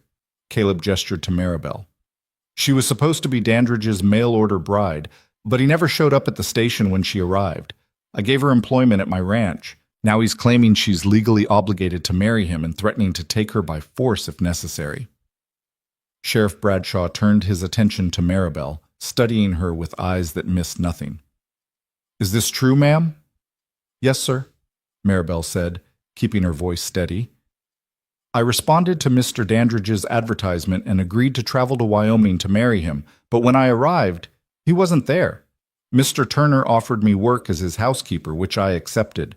Mr. Dandridge showed up today claiming I'm his property and threatening legal action if I don't agree to marry him. Property, the sheriff repeated, his mouth tightening. Those were his words? His exact words were, "That makes you mine, whether you like it or not." The sheriff muttered something under his breath that might have been a curse. Did he threaten violence? Not directly, Caleb interjected, but he was intimidating, aggressive. He made implications about Maribel's character and mine, and he threatened to spread rumors designed to destroy both our reputations. Did he produce any documentation? Any contract? He waved around a letter, Maribel said. Something I signed agreeing to the marriage arrangement. But Sheriff, I never received any money from him, and he abandoned me at the station. Doesn't that void any agreement we might have had? Sheriff Bradshaw leaned back against his desk, his expression thoughtful. I'm not a lawyer, ma'am, but I can tell you this much. We don't enforce slavery contracts in this territory. If you don't want to marry Miles Dandridge, no piece of paper can force you to. Now, he could potentially sue you for breach of contract, try to recover any money he claims to have spent on your behalf, but that's a civil matter for the courts. He also lied, Caleb added. He claimed he paid for Maribel's train fare, but she told me she borrowed the money herself. That's fraud. Can you prove it? The sheriff asked Maribel. I can show you my ledger from Philadelphia. I documented the loan from Mrs. Pemberton and how I plan to pay it back, but I don't have the physical proof with me. Could you get it? I suppose I could write to Mrs. Pemberton and ask her to send documentation, but that would take weeks. The sheriff nodded slowly. Here's what I can do. I can document your complaint officially, put it on record that you've terminated any agreement with Dandridge, and that he's been making threats. If he tries anything else, shows up at the Turner Ranch again, attempts to coerce you, spreads provably false rumors, you come straight back here and we'll deal with it. I can't arrest him for being an unpleasant human being, but I can make sure he knows he's being watched. It wasn't much, but it was something. Maribel felt a small measure of relief ease the tightness in her chest. There's something else you should know, the sheriff continued, his voice grim. Miles Dandridge isn't the upstanding citizen he pretends to be. He's done this before, advertising for brides, taking their money, then disappearing or making their lives hell when they arrive. We've had 3 complaints in the last 2 years, but the women were too frightened or too ashamed to press charges. If you're willing to stand up to him, officially, it might give the others courage to come forward too. 3 other women. 3 other lives disrupted or destroyed by Miles Dandridge's schemes. The knowledge made Maribel's blood boil. I'll do whatever it takes, she said firmly. He shouldn't be allowed to keep doing this to people. Good. Sheriff Bradshaw pulled out a ledger and dipped his pen in ink. Let's get your statement recorded. Tell me everything, from the beginning. For the next hour, Maribel recounted the entire story. The advertisement, the letters, her journey from Philadelphia, the abandoned meeting at the station, Miles's appearance at the ranch, and his threats. Caleb corroborated everything, adding his own observations about Miles's character and past behavior. Eli sat quietly in the corner, drawing pictures in the dust on the floor with his finger. When it was finished, Sheriff Bradshaw blew on the ink to dry it, then closed the ledger with a decisive thump. All right, he said. This is officially documented. If Dandridge makes any more threats, you let me know immediately. In the meantime, I'll have a word with him myself. Make sure he understands that harassing you will have consequences. Thank you, Sheriff, Maribel said sincerely. Don't thank me yet. Miles Dandridge is a snake, and snakes don't give up easy. He's got money and connections, and he knows how to use both to get what he wants. This fight isn't over. I know, Maribel said, but at least now it's an honest fight. That's more than I usually get. They left the sheriff's office and stepped back into the bright afternoon sunlight. The street was busy with the usual traffic, wagons, horses, people going about their business. Maribel wondered how many of them would hear Miles's version of events, how many would believe his lies, how many would look at her with suspicion or contempt. We should stop at the Mercantile while we're here, Caleb said, breaking into her dark thoughts. Stock up on supplies. They walked down the main street together, and Maribel was acutely aware of the stares following them. News traveled fast in small towns, and Miles had probably already started spreading his poison. She could see it in the way people looked at her, curious, judgmental, already making up their minds about who she was and what she'd done. At Jameson's Mercantile, a woman with gray hair and sharp eyes stood behind the counter. She looked up as they entered, and her gaze went immediately to Maribel, traveling up and down with open assessment. "Mrs. Jameson," Caleb said politely, "I need to order some supplies." "I heard you had a new housekeeper," Mrs. Jameson said, ignoring his request. Her voice was neutral, but her eyes were calculating. "The mail-order bride who was supposed to marry Miles Dandridge." "Miss Hayes works for me," Caleb confirmed, his voice carefully controlled. "She's doing an excellent job managing the household." "I'm sure she is." Mrs. Jameson's tone suggested she thought Maribel was managing more than just the household. "It's just surprising, that's all. Your wife barely coaled in the ground, and already you've got another woman in her place." Maribel felt Caleb tense beside her, saw his jaw clench with anger. Before he could respond and make things worse, she stepped forward. "Mrs. Jameson," she said calmly, "I understand this looks unconventional, but Mr. Turner offered me honest employment when I had nowhere else to go, and I accepted it. That's all there is to it. If you have concerns about my character, I'd be happy to address them directly rather than have them whispered behind my back." Mrs. Jameson blinked, clearly not expecting such a direct response. "I wasn't implying—" "Yes, you were," Maribel interrupted gently. "And I don't blame you. I'm a stranger, and strangers should be viewed with caution. But I'm also a woman trying to survive in difficult circumstances, and I'd appreciate being judged on my actions rather than on gossip and assumptions." For a long moment, the older woman just stared at her.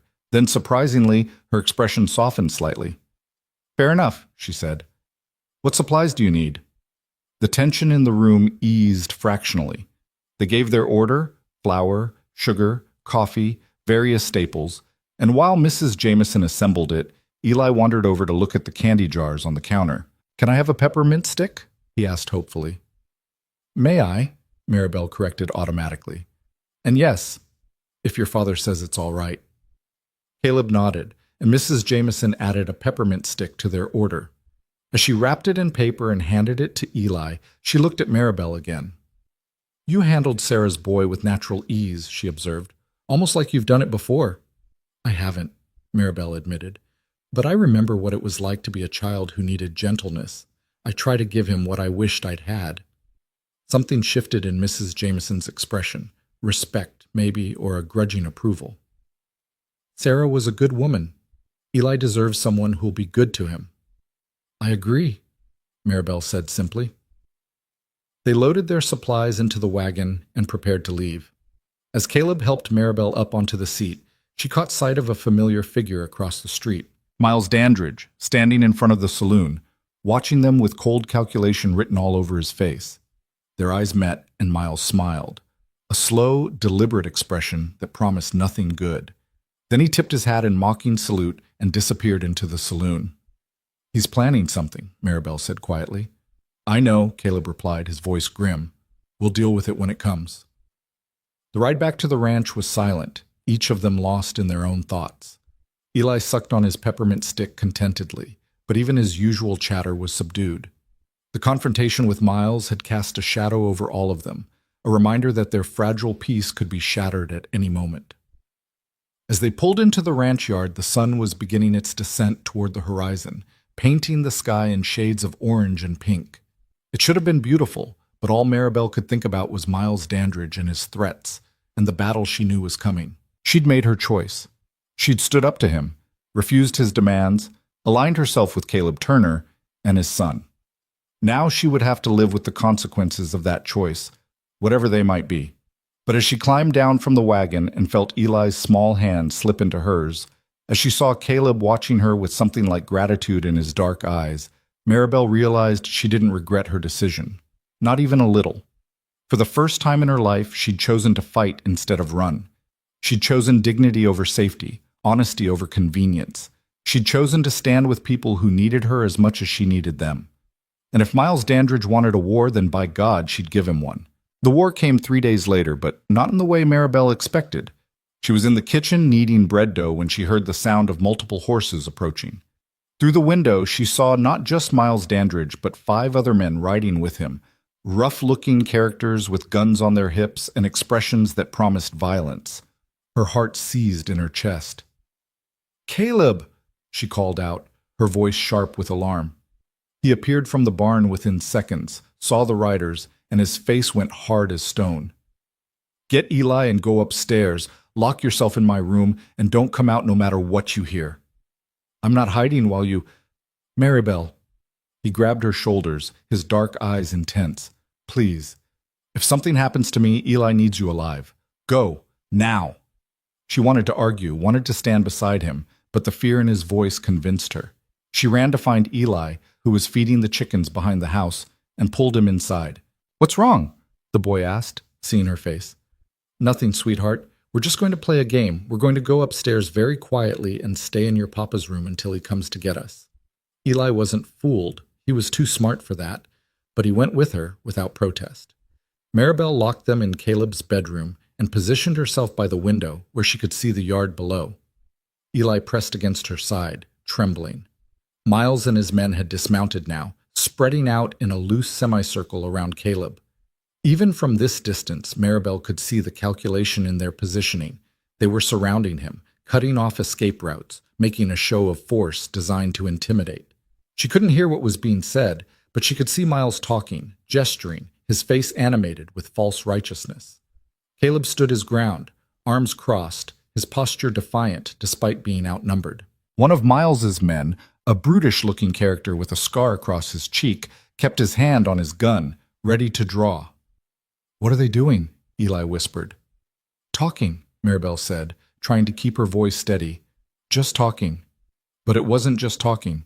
She could see the confrontation escalating, voices rising, Miles's face reddening with anger. Then one of the men stepped forward, pulling out a rolled paper, official-looking, with what appeared to be a seal or stamp. Her stomach dropped. Had Miles actually gone to a judge? Had he somehow obtained a legal order? Caleb took the paper, unrolled it, read it. Even from this distance, Maribel could see the shock and fury that washed over his features. He looked up at Miles and said something, sharp, angry words she couldn't make out. Miles just smiled and gestured to his men. 2 of them started walking toward the house. "No," Maribel breathed. "No, no, no." "What's happening?" Eli's voice was rising with panic. "It's going to be okay," she lied, her mind racing. She looked around the room desperately, searching for something she could use as a weapon. Caleb's rifle was mounted above the door, but she'd never fired a gun in her life. There was nothing else, just furniture and personal belongings. The front door crashed open downstairs. Heavy boots on the wooden floor, men's voices, harsh and invasive. "Miss Hayes," Miles's voice called up the stairs, saccharine sweet. "There's no need to make this difficult. I have a court order here requiring you to fulfill the terms of our contract. You can come down peacefully, or my associates can come up and fetch you. Your choice." Maribel's blood was ice in her veins. A court order. He'd actually done it. Had actually found some corrupt judge or clerk willing to issue a document forcing her to marry him. It didn't matter that such orders were supposed to be illegal. Didn't matter that this was supposed to be America where people couldn't be bought and sold. All that mattered was the paper in Miles's hand and the men with guns backing it up. "Don't go down there," Eli pleaded, clutching her dress. "Please don't leave us." Footsteps on the stairs now. They were coming. Maribel made a split-second decision. She couldn't fight them. She had no weapons, no training, and she wouldn't risk Eli getting hurt in any struggle. But she could document what was happening. She could make sure that if Miles took her by force, there would be witnesses, evidence, something to prove this was coercion and not consent. She grabbed the pencil and paper Caleb kept on his bedside table for ranch accounts and scribbled frantically. "Being taken against my will by Miles Dandridge and armed men. This is kidnapping, not consent. Maribel Hayes." She signed and dated it, then shoved it under the mattress where it might be found later. The door handle rattled. "Open up, Miss Hayes. Don't make this harder than it needs to be." "I'm coming," she called back, her voice surprisingly steady. She knelt in front of Eli, taking his face in her hands. "Listen to me, sweetheart. I have to go with them right now, but your papa and the sheriff are going to fix this. I'll be back. Do you hear me? I promise I'll be back." "You promised you wouldn't leave," Eli sobbed. "You promised." I'm not leaving. I'm being taken. That's different. And I swear to you, I will fight to come back to you and your papa. But right now I need to go with them so nobody gets hurt. Can you be brave for me?" The door shuddered under a heavy blow. They were about to break it down. Maribel kissed Eli's forehead, then stood and unlocked the door. Two men stood there, both with hands on their guns. They looked her up and down with expressions that made her skin crawl. "Smart choice," one of them said. "Come on." She walked between them down the stairs, her head held high despite the terror coursing through her.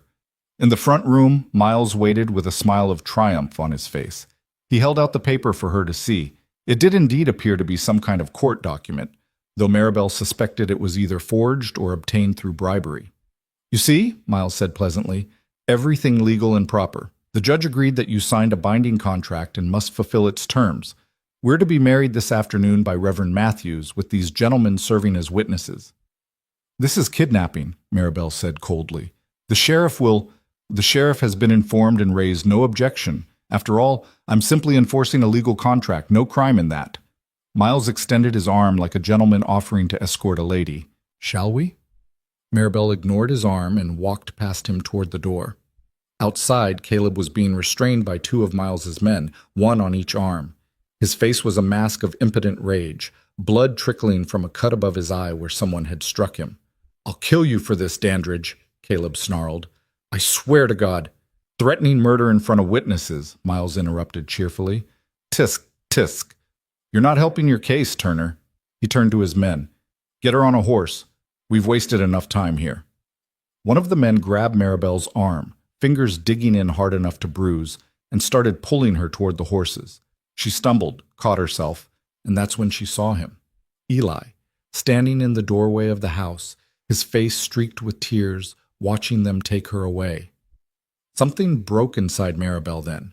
Not her spirit, that remained intact, burning with righteous fury, but her willingness to go quietly. She'd spent her whole life being pushed around by circumstances and people with more power than her.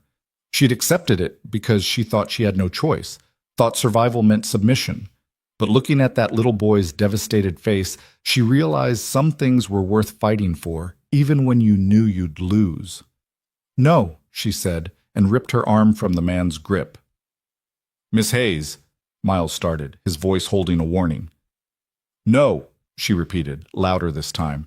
"I won't go with you. I don't care what papers you've forged or which corrupt official you've bribed. I am not your property. I am not a slave to be bought and sold, and I will not marry you." Miles's mask of civility finally cracked completely. His face contorted with rage, and he closed the distance between them in 3 quick strides. Before she could react, his hand cracked across her face, the blow snapping her head to the side and splitting her lip. "You will do exactly what I tell you," he hissed. "I've invested too much time and money in this to have some used-up Philadelphia whore ruin it now." Maribel tasted blood, felt it running down her chin, but she smiled anyway. A fierce, defiant expression that seemed to unsettle Miles more than any words could have. "There it is," she said, "the real Miles Dandridge. Not the gentleman in the fancy clothes, but the monster underneath." Miles raised his hand to strike her again, but a voice cut through the tension like a gunshot. "I wouldn't do that if I were you." Everyone turned. Sheriff Bradshaw sat on his horse at the edge of the property, and he wasn't alone. With him were 4 deputized men, all armed, all watching the scene with hard eyes. Behind them, Maribel could see Mrs. Jameson from the Mercantile in a wagon, along with several other townspeople. Witnesses. Real witnesses, not paid thugs. Relief crashed over Maribel so powerfully she almost collapsed. Miles's men immediately released Caleb and stepped back, their hands moving away from their guns. Miles himself went pale, his eyes darting between the sheriff and his escape routes. "Sheriff," he said, recovering his composure with impressive speed, "I'm glad you're here. As I explained earlier, I'm simply enforcing a legal contract that—" "Let me see that court order," Sheriff Bradshaw interrupted, dismounting and walking forward with his hand extended. Miles hesitated just a fraction too long before handing over the paper. The sheriff read it carefully, his expression growing darker with each line. "This is a civil marriage contract enforcement order from Judge Hackett," he said slowly. "Problem is, Judge Hackett is currently in Denver on territorial business. Has been for the past 2 weeks. So unless he signed this document from 100 miles away, it's a forgery. The silence that followed was absolute. Maribel watched the blood drain from Miles's face as he realized his scheme had just collapsed. Furthermore, the sheriff continued, his voice hard as iron, even if this were legitimate, you just struck an unarmed woman in front of multiple witnesses. That's assault, Dandridge. And holding someone against their will, regardless of what paper you're waving around, is kidnapping. She's a free citizen who has stated clearly and repeatedly that she doesn't want to marry you. That makes everything you've done here today criminal.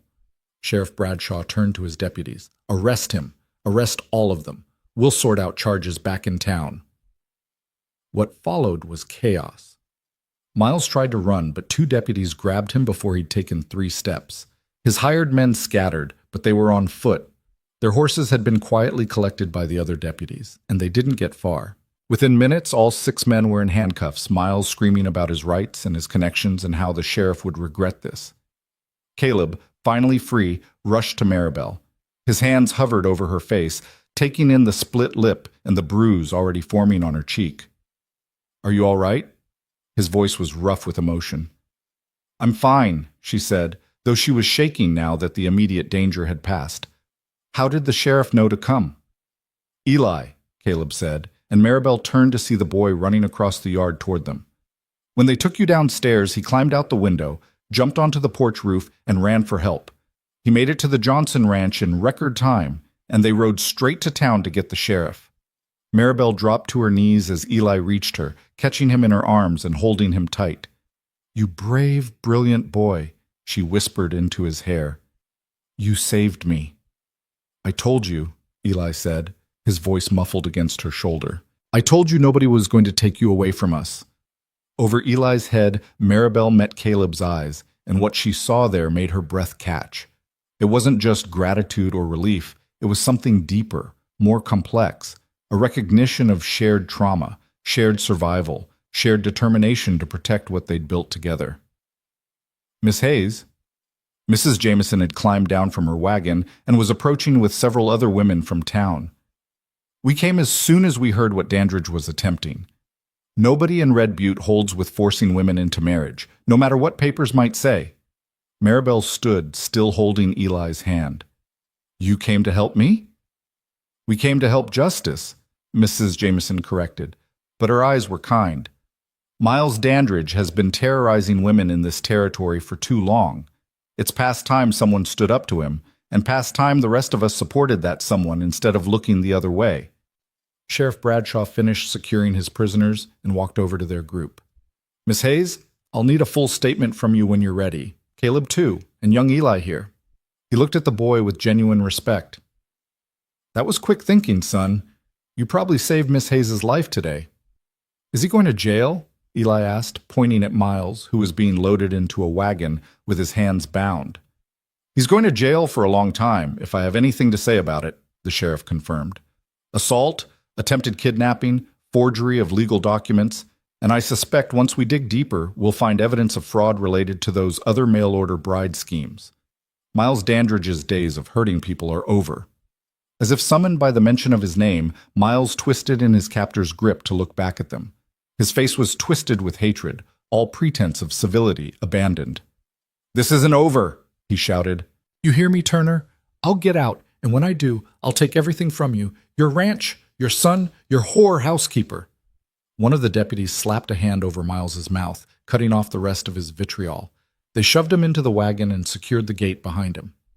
Actually, Sheriff Bradshaw said quietly, we found something interesting when we searched Dandridge's property earlier.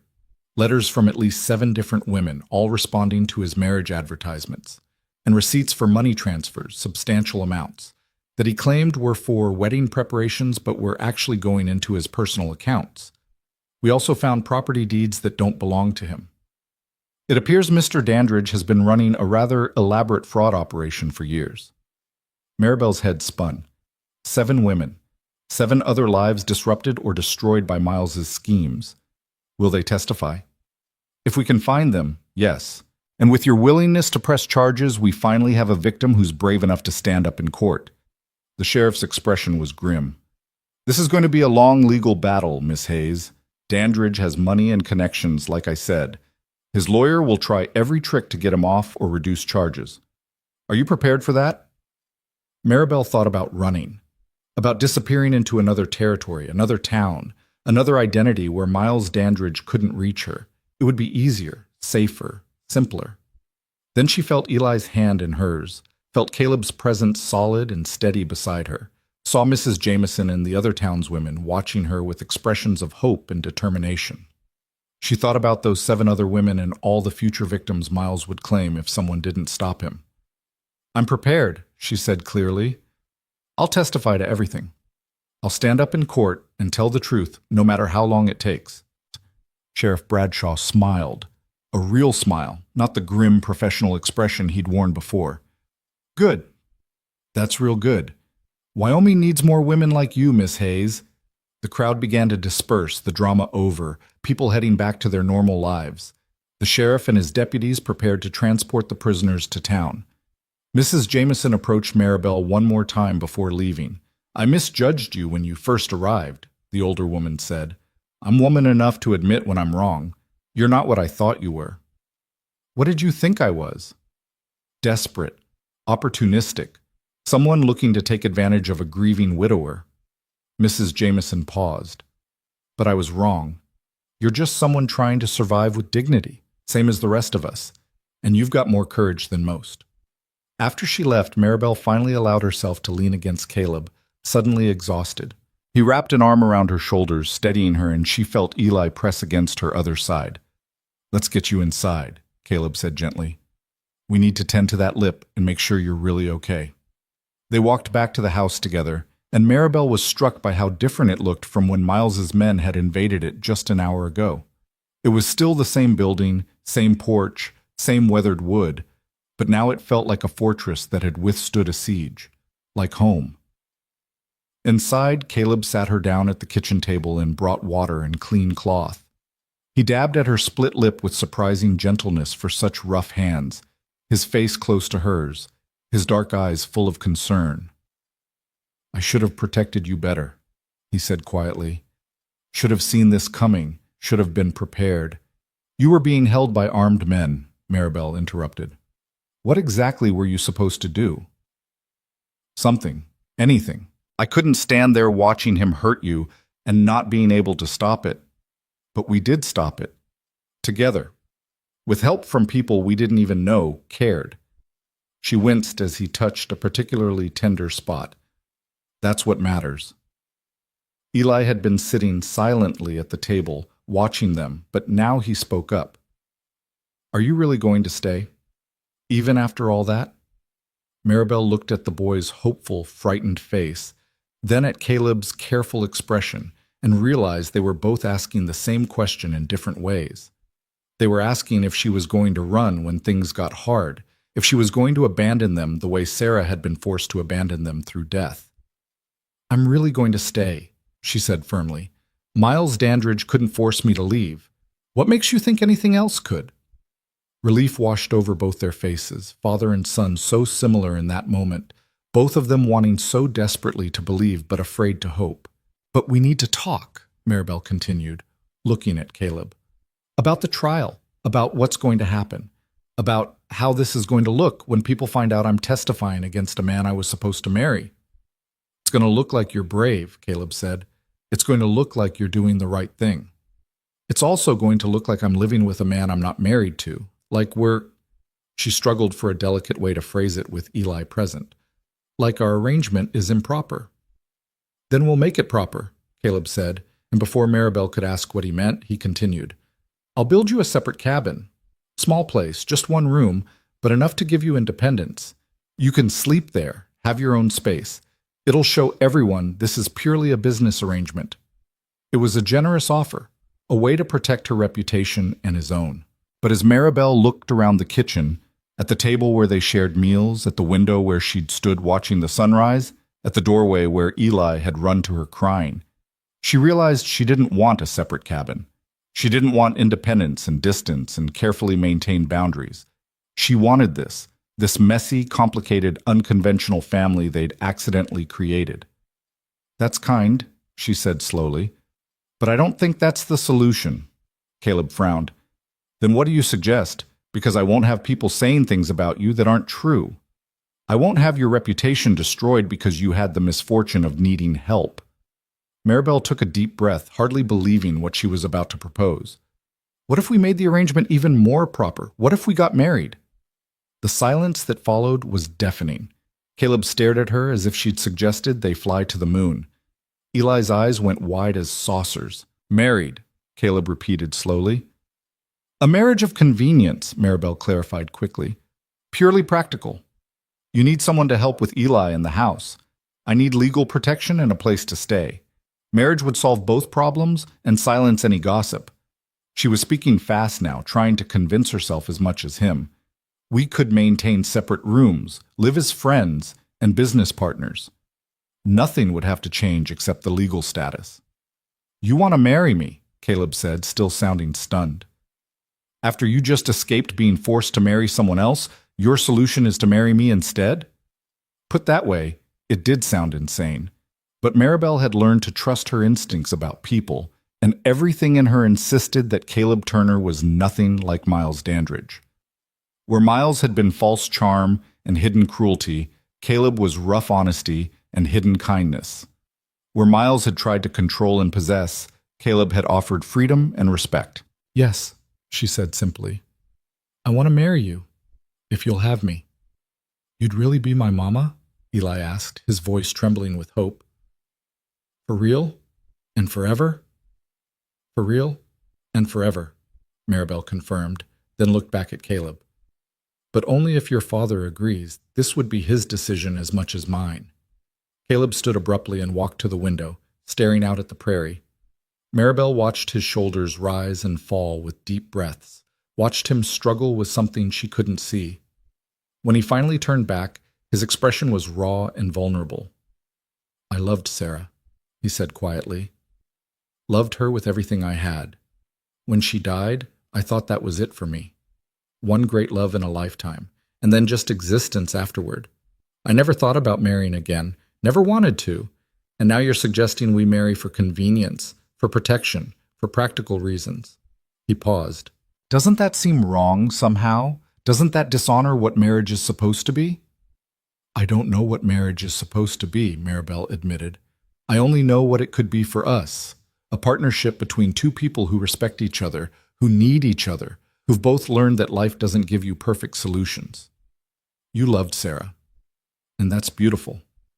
I would never ask you to forget that or replace that, but maybe what we build could be different. Not less than what you had, just different. Caleb studied her for a long moment, and Maribel forced herself to meet his gaze steadily, to let him see her sincerity and her fear and her desperate hope all tangled together. You'd be all right with a marriage without love? He asked finally. Would she? Maribel had never been in love, had never had the luxury of romance or courtship. She'd spent her life being practical, making hard choices, settling for what she could get rather than what she wanted. The idea of a marriage without love should have seemed perfectly acceptable. But looking at Caleb Turner with his dark, honest eyes and his quiet strength, at Eli with his desperate need for a mother, at the life they could build together in this harsh, beautiful place, she realized she was already halfway to loving them both. Not romantic love, perhaps, but something just as real. Something that felt like coming home after a lifetime of wandering. I'd be all right with it, she said, because I think maybe we'd have something better than love. We'd have honesty and respect and real partnership. We'd have a foundation built on truth instead of pretty lies. Caleb looked at his son, who was watching them both with an expression of almost painful hope. Then he looked back at Maribel, and she saw the moment he made his decision. All right, he said. If you're sure, if you're really sure this is what you want, then yes, I'll marry you. Eli let out a whoop of joy and launched himself at both of them, wrapping his arms around their waists and squeezing tight. Maribel felt tears pricking her eyes, tears of relief and exhaustion and something that might have been joy. She was going to marry Caleb Turner, not because she was desperate and alone with nowhere else to go, though that was part of it. Not because she was running from Miles Dandridge, though that was true too, but because in the space of less than 2 weeks, this rough cowboy and his grieving son had given her something she'd never had before. They'd given her a reason to stay. They were married 3 days later in the small church at Red Butte, with half the town in attendance and the other half gossiping about it from their front porches. Maribel wore her best dress, the blue cotton she'd arrived in, freshly washed and pressed, and carried a bouquet of prairie wildflowers that Eli had picked that morning. Caleb wore a clean shirt and his Sunday vest, his hair slicked back with water, his hands scrubbed raw from nervous washing. Reverend Matthews performed the ceremony with a knowing look in his eyes that suggested he understood exactly what kind of marriage this was. Not a love match, but a practical arrangement between two people who needed each other. He kept the service brief and dignified, asking the traditional questions but skipping the more romantic flourishes that would have felt like lies. Do you, Caleb Turner, take Maribel Hayes to be your lawfully wedded wife, to have and to hold from this day forward? I do, Caleb said, his voice steady and sure. And do you, Maribel Hayes, take Caleb Turner to be your lawfully wedded husband, to have and to hold from this day forward? Maribel looked at the man standing beside her, this stranger who'd become her employer, her protector, and now her husband in the space of 2 weeks. She thought about all the ways this could go wrong, all the reasons this was a terrible idea. Then she thought about Eli standing behind them, practically vibrating with excitement. She thought about the life she'd left behind in Philadelphia, and the life she could build here if she was brave enough to reach for it. I do, she said clearly. There were no rings to exchange. Neither of them had such luxuries. Instead, Caleb took her hand in his calloused palm warm and solid against hers, and the Reverend pronounced them husband and wife. The congregation applauded politely, though Maribel could see some of the women whispering behind their hands, already spinning this into the story they'd tell at quilting circles and market days. The reception was held at the Turner Ranch, with Mrs. Jameson and several other churchwomen bringing food and setting up tables in the yard. It was a modest affair. No fancy cake or champagne, just coffee and simple food and neighbors who'd come partly out of genuine goodwill and partly out of curiosity to see how this strange marriage would play out. Sheriff Bradshaw attended, taking Caleb aside at one point to update him on Miles Dandridge's situation. Maribel couldn't hear their conversation, but she saw Caleb's expression darken and knew the news wasn't entirely good. Later, when most of the guests had departed and Eli was helping the remaining women clean up, Caleb found Maribel standing alone on the porch, watching the sun sink toward the horizon. The sheriff says Dandridge's lawyer is already working on getting him released on bail, Caleb said without preamble. Claims he's not a flight risk and that the charges are exaggerated.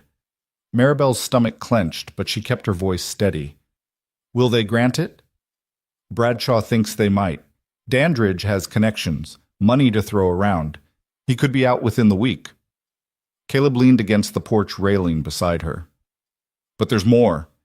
The sheriff's been digging into those other women I mentioned, the ones Dandridge defrauded. He's found 3 of them so far, and all 3 are willing to testify. With your testimony added to theirs, we might actually have enough to put him away for a long time. Might, Maribel repeated. Not will. Trials are unpredictable. You know that. Caleb turned to look at her, his dark eyes serious. If you've changed your mind about testifying, if you want to just disappear and start over somewhere else, I'd understand. Hell, I'd help you do it. I could give you money, arrange passage to California or Oregon. Stop, Maribel interrupted. I'm not running. We've been through this. That was before you were legally tied to me, before you took my name, before... He gestured helplessly at the ranch, the house, the life they'd just committed to building together. Before all this, if Dandridge comes after you again, he'll come after my family now, my son. I won't risk Eli getting caught in the crossfire. Then we protect him, Maribel said firmly. Together. That's what marriage means, isn't it? Facing things together instead of running away alone?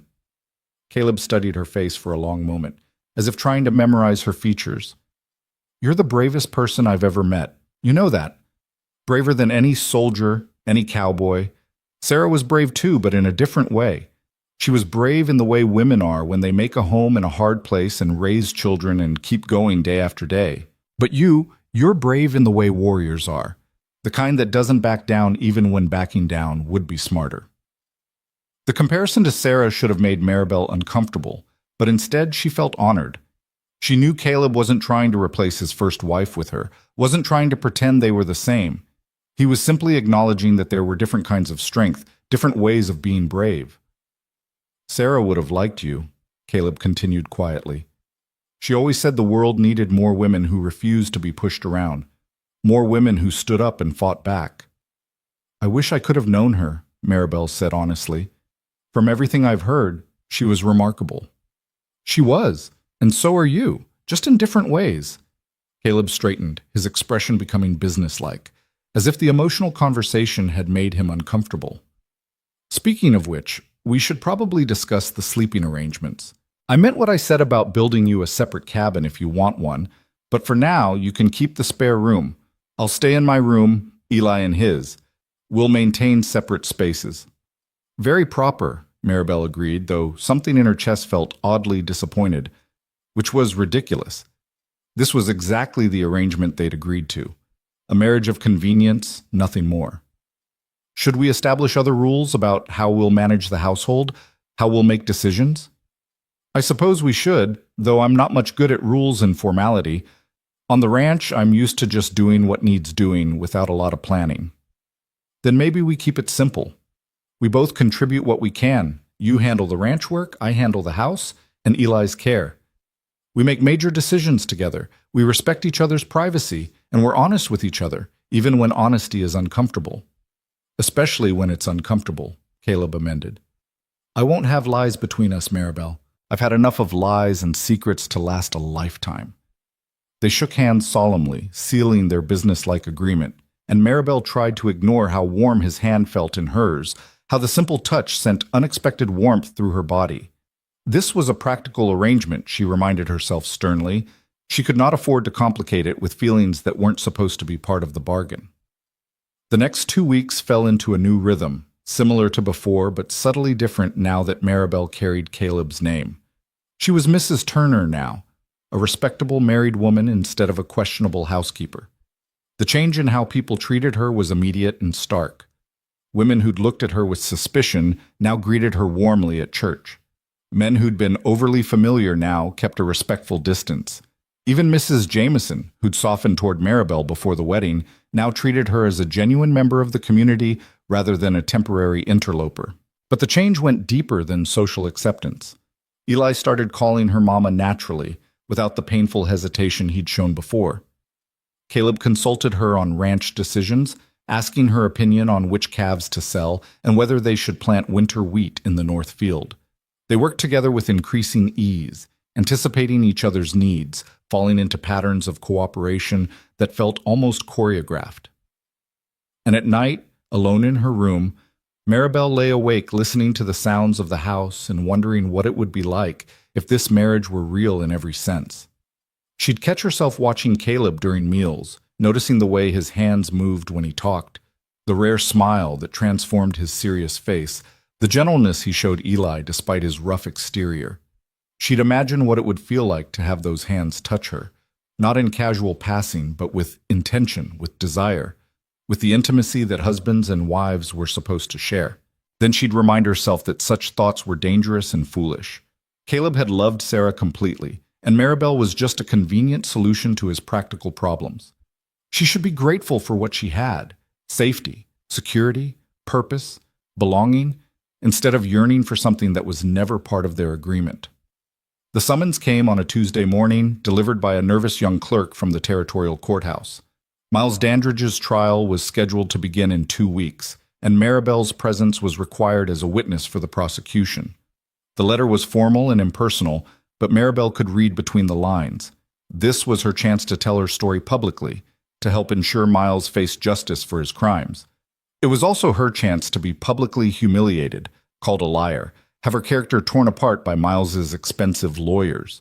She'd heard enough about courtroom trials to know what defense attorneys did to women who testified against powerful men. They'd suggest she was vindictive, opportunistic, a scorned woman seeking revenge. They'd imply she'd willingly entered into the arrangement and only cried foul when it didn't work out as planned. They'd make her look like the villain of the story while Miles played the wrong gentleman. "We'll face it together," Caleb said when she showed him the letter. I'll come with you to the trial, testify about what I saw. Sheriff Bradshaw will testify too. And those other women, they'll tell their stories. You won't be alone in this. But I'll be the main witness, the one they focus on. Maribel set the letter down carefully, as if it might explode if handled roughly. Miles's lawyer will try to destroy my credibility. He'll bring up my past, my poverty, the fact that I worked in a boarding house. He'll make it sound sordid and shameful. Let him try, Caleb said, and there was steel in his voice. Anyone who knows you knows your character. Anyone with eyes can see you're a decent, honest woman who's had a hard life but never lost her dignity. If Miles's lawyer wants to attack that, he'll find himself facing the anger of every woman in this territory who's ever been judged unfairly for circumstances beyond her control.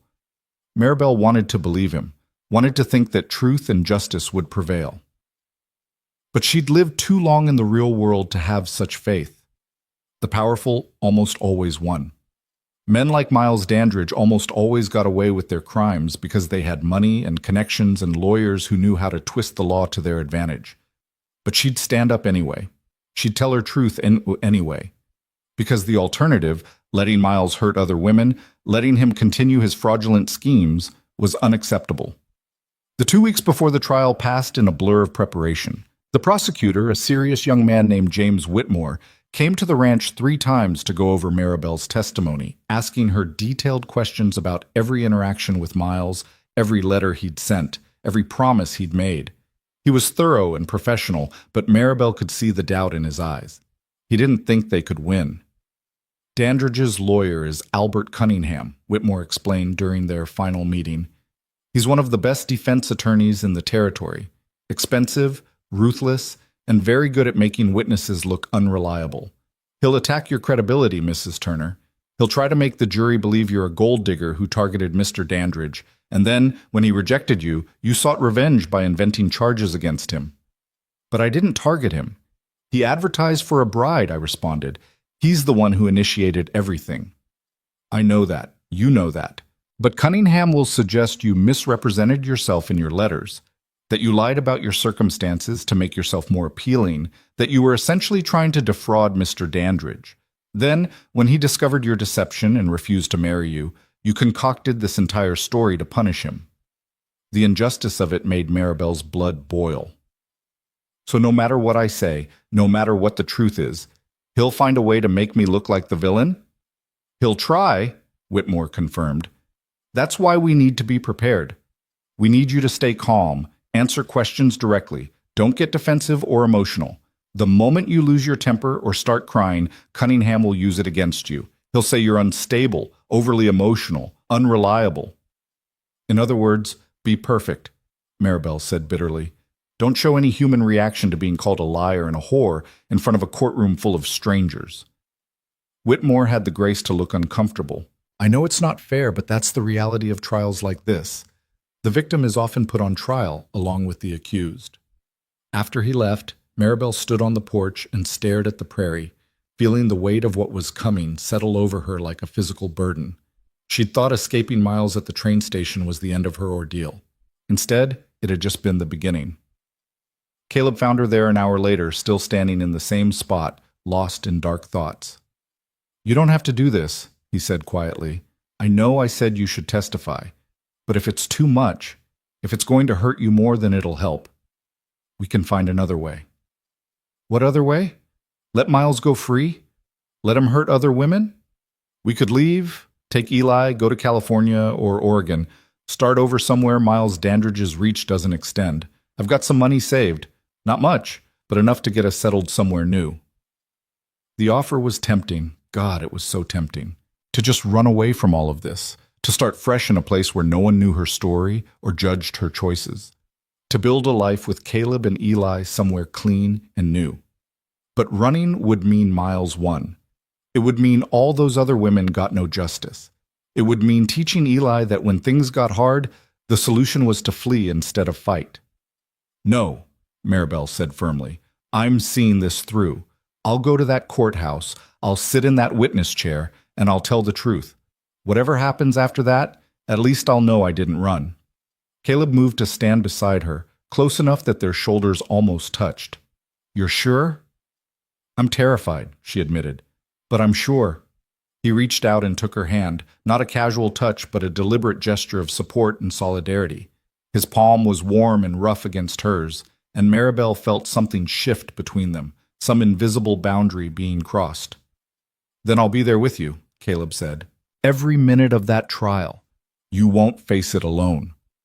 The trial began on a cold Monday morning in late September. The courthouse was packed with spectators, people from Red Butte and surrounding areas, all eager to witness the downfall of Miles Dandridge, or more likely, the spectacle of a woman being torn apart on the witness stand. Maribel walked into that courtroom with her head high and her hand in Caleb's, refusing to show the fear churning in her stomach. Miles sat at the defense table looking smug and confident, dressed in an expensive suit and radiating the kind of entitled arrogance that came from never facing real consequences. When his eyes met Maribel's, he smiled, a slow, cruel expression that promised she'd regret crossing him. Beside him, Albert Cunningham looked every bit as dangerous as his reputation suggested. He was a large man with silver hair and sharp eyes, expensively dressed, and carrying himself with the kind of confidence that came from winning far more cases than he lost. The prosecution's case took 2 days to present. They called Sheriff Bradshaw first, who testified about the arrest, the forged court documents, the evidence found at Miles's property. Then came the other women, 3 of them, each telling stories that were sickeningly similar to Maribel's. Miles had advertised for brides, extracted money from them under various pretenses, then either abandoned them or made their lives so miserable they fled. One woman had been physically beaten. Another had been locked in a room for 3 days when she threatened to report him to the authorities. Their testimonies were powerful and damning, but Cunningham cross-examined them with brutal efficiency. He found inconsistencies in their stories, suggested they were lying to get revenge on a man who'd rejected them, implied they were women of questionable morals looking for easy money. By the time he was done with each of them, their credibility had been shredded, and the jury looked skeptical. Then it was Maribel's turn. She walked to the witness stand on trembling legs, placed her hand on the Bible, and swore to tell the truth. Prosecutor Whitmore took her through her story step by step, the advertisement, the letters, her journey from Philadelphia, Miles's failure to meet her at the station, Caleb's offer of employment, Miles's return and his threats, the attempted kidnapping, the forged court order. Maribel kept her voice steady and her answers clear, just as Whitmore had coached her. She didn't embellish or dramatize. She simply told what had happened as honestly and directly as she could. Then Cunningham stood for cross-examination, and Maribel steeled herself for the attack she knew was coming. "Mrs. Turner," he began, his voice smooth and patronizing. "Or should I say Miss Hayes? I confess I'm a bit confused about which name to use, given how quickly you transitioned from one intended husband to another." "My legal name is Maribel Turner," she said evenly. "I married Caleb Turner after your client attempted to kidnap me." "How convenient, and how romantic, swept off your feet by your employer mere days after arriving in Wyoming. Tell me, had you planned that from the beginning? Did you see an opportunity in Mr. Turner's grief and decide to take advantage of it?" "No," Maribel said firmly. "I had no plan except to survive. Mr. Turner offered me honest employment, nothing more." "Honest employment," Cunningham repeated mockingly. "Living in his house, caring for his child, playing the role of wife in all but name. And then when my client rightfully attempted to claim his promised bride, you suddenly decided to make it official with Mr. Turner. Very convenient timing, wouldn't you say?" "Your client tried to kidnap me with armed men. That's what prompted the marriage, the need for legal protection from him." Cunningham smiled, as if she'd walked into a trap. "Ah, yes, the alleged kidnapping. Tell me, Mrs. Turner, did you read the contract you signed with my client before traveling to Wyoming?" "I signed a letter agreeing to the marriage arrangement, yes." "And in that letter, didn't you promise to fulfill the terms of the agreement? Didn't you commit legally and in writing to marry my client upon your arrival?" "I committed to marry him if he honored his promises. He didn't show up at the station as agreed. That violated the contract on his part." "Or perhaps," Cunningham suggested, "my client delayed his arrival for legitimate business reasons, and found, upon returning, that his intended bride had already moved into another man's home and was living in a highly improper arrangement, Perhaps he had every right to insist you honor your commitment. He had no right to strike me, Maribel said, letting some of her anger show. He had no right to have his men put their hands on me. He had no right to forge legal documents. Ah, yes, the alleged forgery. Tell me, Mrs. Turner, are you an expert in legal documents? Can you definitively state that the paper my client presented was false? The sheriff confirmed it was forged. Judge Hackett was in Denver at the time. He couldn't have signed it. So you're relying on hearsay rather than personal knowledge.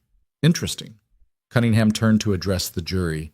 Ladies and gentlemen, what we have here is a young woman who came to Wyoming with nothing, no money, no prospects, no family. She saw an opportunity in Mr. Turner's grief and seized it. When my client attempted to hold her to her legal commitments, she cried assault and kidnapping, manufactured charges, and convinced local law enforcement to arrest an innocent man. And now she sits before you, safely married to a man of means, trying to destroy my client's reputation and freedom. That's not true, Maribel protested, but Cunningham talked over her. Tell me, Mrs. Turner, how much did you get paid for this testimony?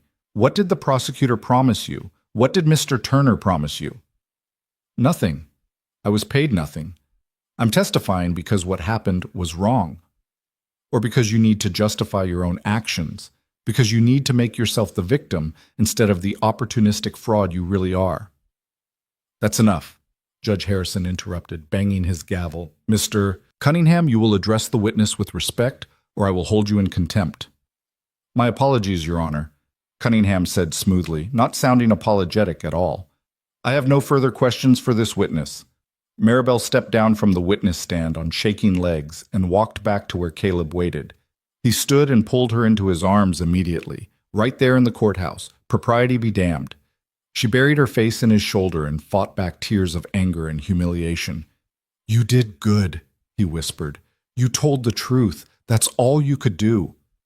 But as Maribel looked around the courtroom at the faces watching them, some sympathetic, some skeptical, some openly hostile, she wondered if truth was enough. Cunningham had done exactly what he'd promised to do. He'd made her look opportunistic, made her marriage to Caleb look suspicious, made everything she'd said sound like convenient lies designed to cover her own scheming. The trial continued for 3 more days. The prosecution brought in document experts who confirmed the court order was forged. They brought in the station master who testified that Miles had made no effort to meet Maribel's train. They built a solid case showing Miles's pattern of fraud and abuse. But Cunningham countered every point. He suggested the documents could have been forged by someone trying to frame his client. He brought character witnesses who testified to Miles's sterling reputation in the business community. He painted a picture of a successful businessman being destroyed by vengeful women who couldn't accept rejection. When closing arguments came, both lawyers made passionate speeches.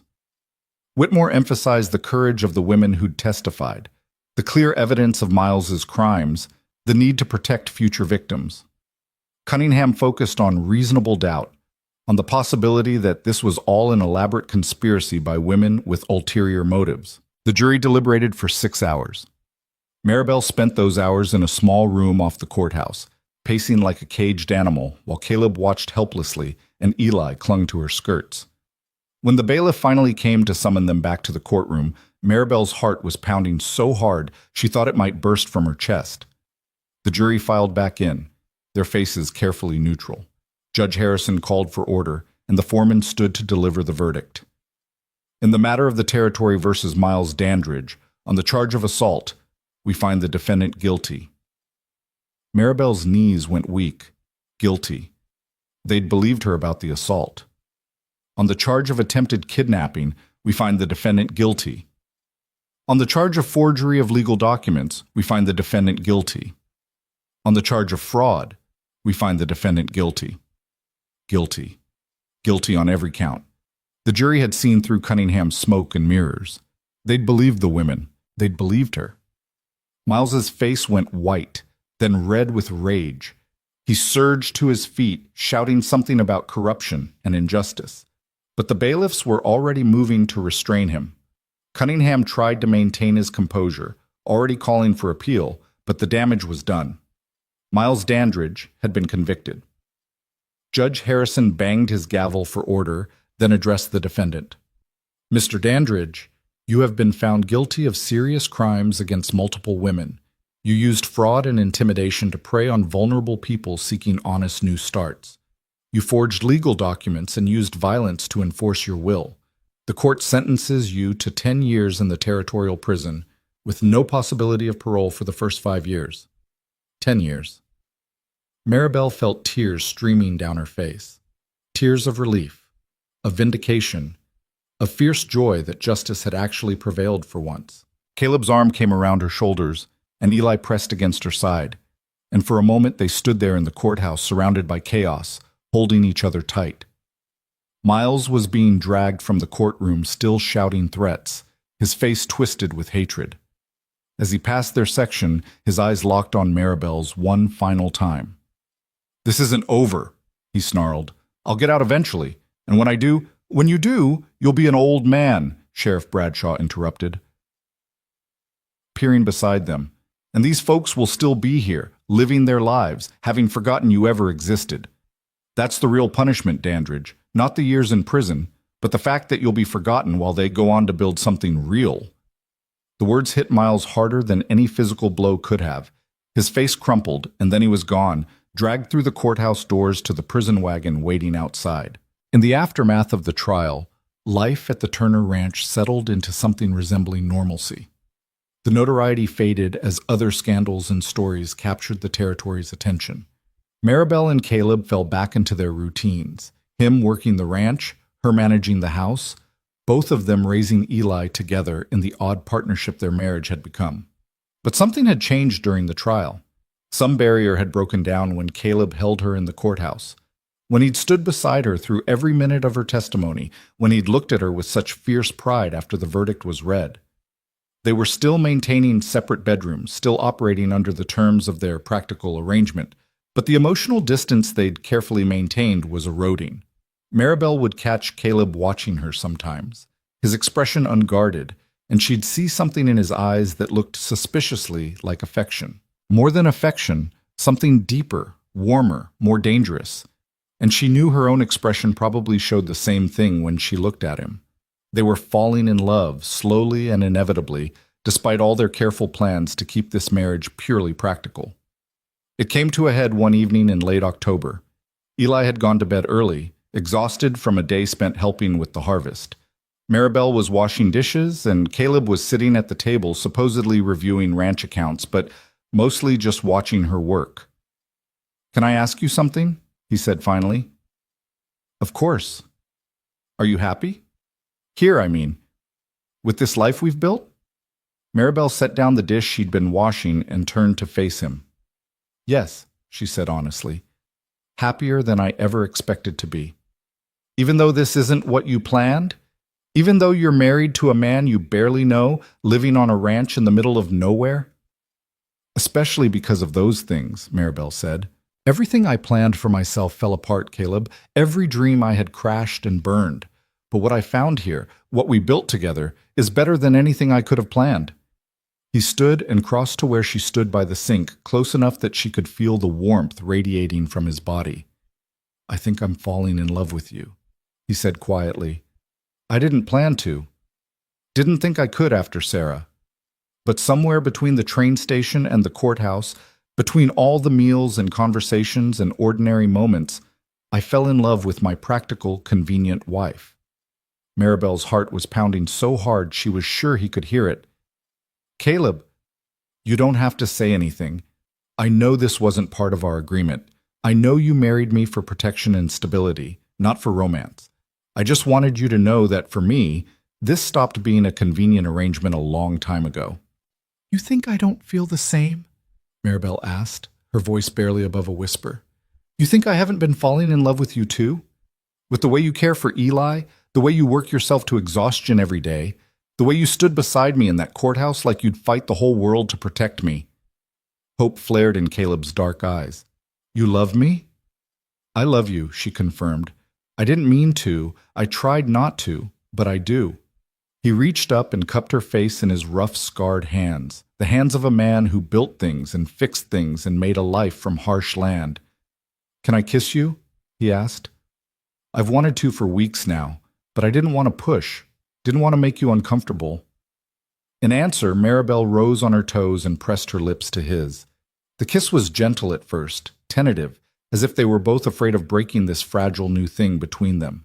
Then Caleb's arms came around her, pulling her close, and the kiss deepened into something hungry and desperate and full of all the longing they'd both been suppressing. When they finally broke apart, both breathing hard, Caleb rested his forehead against hers. "I don't want separate rooms anymore," he said. "I don't want a marriage of convenience. I want a real marriage with you, a real partnership, real love." "Yes," Maribel breathed. "Yes to all of it." That night, Maribel moved her belongings into Caleb's room, into their room. They made love slowly and carefully, learning each other's bodies with the tenderness of people who'd been given an unexpected second chance at happiness. And afterward, lying in Caleb's arms, listening to the prairie wind whistle around the house, Maribel felt something she hadn't felt since her mother died. She felt like she'd come home. The winter that followed was harsh, with snow piling high around the ranch and temperatures dropping so low that water froze in the well. But inside the Turner house, there was warmth and laughter, and the kind of love that made hardship bearable. Maribel cooked and cleaned and cared for Eli, but now she also sat with Caleb in the evenings, her head on his shoulder, planning for the future they'd build together. They talked about expanding the ranch, about giving Eli siblings eventually, about growing old together in this harsh, beautiful place. Eli bloomed under the love of two parents who'd chosen to be a family. His nightmares faded. His laughter came more easily. He started talking about his mama Sarah without the devastating grief that had marked those conversations before, able to remember her with love instead of only loss. One evening in early spring, as they sat around the dinner table, Eli looked at Maribel seriously and said, "You know you're my mama now, right? Not just pretend mama, real mama." Maribel's throat tightened with emotion. "I know, sweetheart, and you're my real son. Not by birth, but by choice.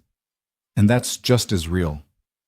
Papa says love is stronger when you choose it instead of just getting born into it," Eli continued.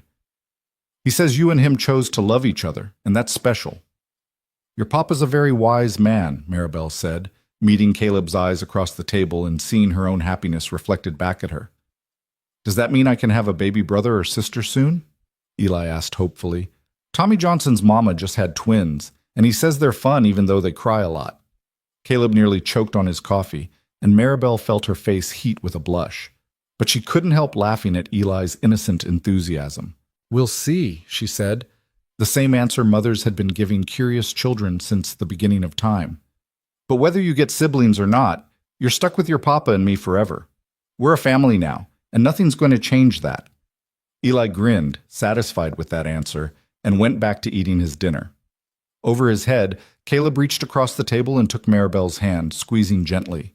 She squeezed back, overwhelmed with gratitude for this life she'd stumbled into, this family she'd found by accident. She'd come to Wyoming as a mail-order bride with nothing but a battered suitcase and broken dreams. She'd been abandoned at a train station, attacked by the man who'd promised to marry her, forced to testify in a humiliating trial. She'd faced dangers and hardships she never could have imagined in her Philadelphia boarding house. But she'd also found Caleb Turner and his grieving son. She'd found courage she didn't know she possessed. She'd found a home in the vast Wyoming prairie. She'd found love in the last place she expected, not with the man she'd traveled 1,000 miles to marry, but with the cowboy who'd offered her shelter when she needed it most. As spring turned to summer and summer to fall, as the ranch prospered and Eli grew, and Maribel's belly began to swell with the baby they'd created together, she sometimes thought about that day on the train platform. About the woman she'd been. Desperate, frightened, alone. About how that woman had stepped off the train expecting one life and found a completely different one. She'd been broken when she arrived. They'd all been broken. Caleb by grief, Eli by loss, herself by years of hardship and disappointment. But somehow, 3 broken people had found each other and built something whole, something strong, something that could withstand Wyoming winters and courtroom battles and all the other challenges life would throw at them. On a cold December evening, exactly 1 year after Maribel had first arrived in Red Butte, she stood on the porch watching the sunset paint the prairie in shades of gold and amber. Caleb came up behind her, wrapping his arms around her thickened waist. and she leaned back against his solid warmth. "What are you thinking about?" he asked. "About how I came here to marry a stranger and ended up finding a family," she said. "About how sometimes the worst things that happen to us lead to the best things." Miles Dandridge sitting in prison probably doesn't feel like the worst thing anymore, does it? "No," Maribel agreed. "Because if he'd been at that station, if he'd married me like he promised, I never would have found you, never would have found this." She placed her hands over his on her belly, feeling their child move beneath her palms. "I'd trade every disappointment, every hardship, every moment of fear to end up exactly here." "I love you, Maribel Turner," Caleb said, his voice rough with emotion. "I loved Sarah, and I always will. But I love you too, in a different way. You saved us, me and Eli both. You walked into our grief and refused to let us drown in it. You gave us a reason to keep living." "You saved me too," Maribel reminded him. "When you offered me that ride from the station, when you gave me work and shelter, when you stood beside me in that courthouse. You saved my life just as surely as I saved yours." They stood together in the gathering darkness, watching stars begin to appear in the vast Wyoming sky. From inside the house, they could hear Eli practicing his letters at the kitchen table, his young voice carefully sounding out words, the sound of home, of family, of the life they'd built from the ruins of their separate griefs. Maribel Hayes had boarded a train in Philadelphia as a desperate woman with nowhere else to go. She'd stepped off in Red Butte as an abandoned mail-order bride with no prospects and no hope. But she was leaving the porch tonight as Maribel Turner, wife, mother, and beloved member of a family who'd chosen her just as surely as she'd chosen them.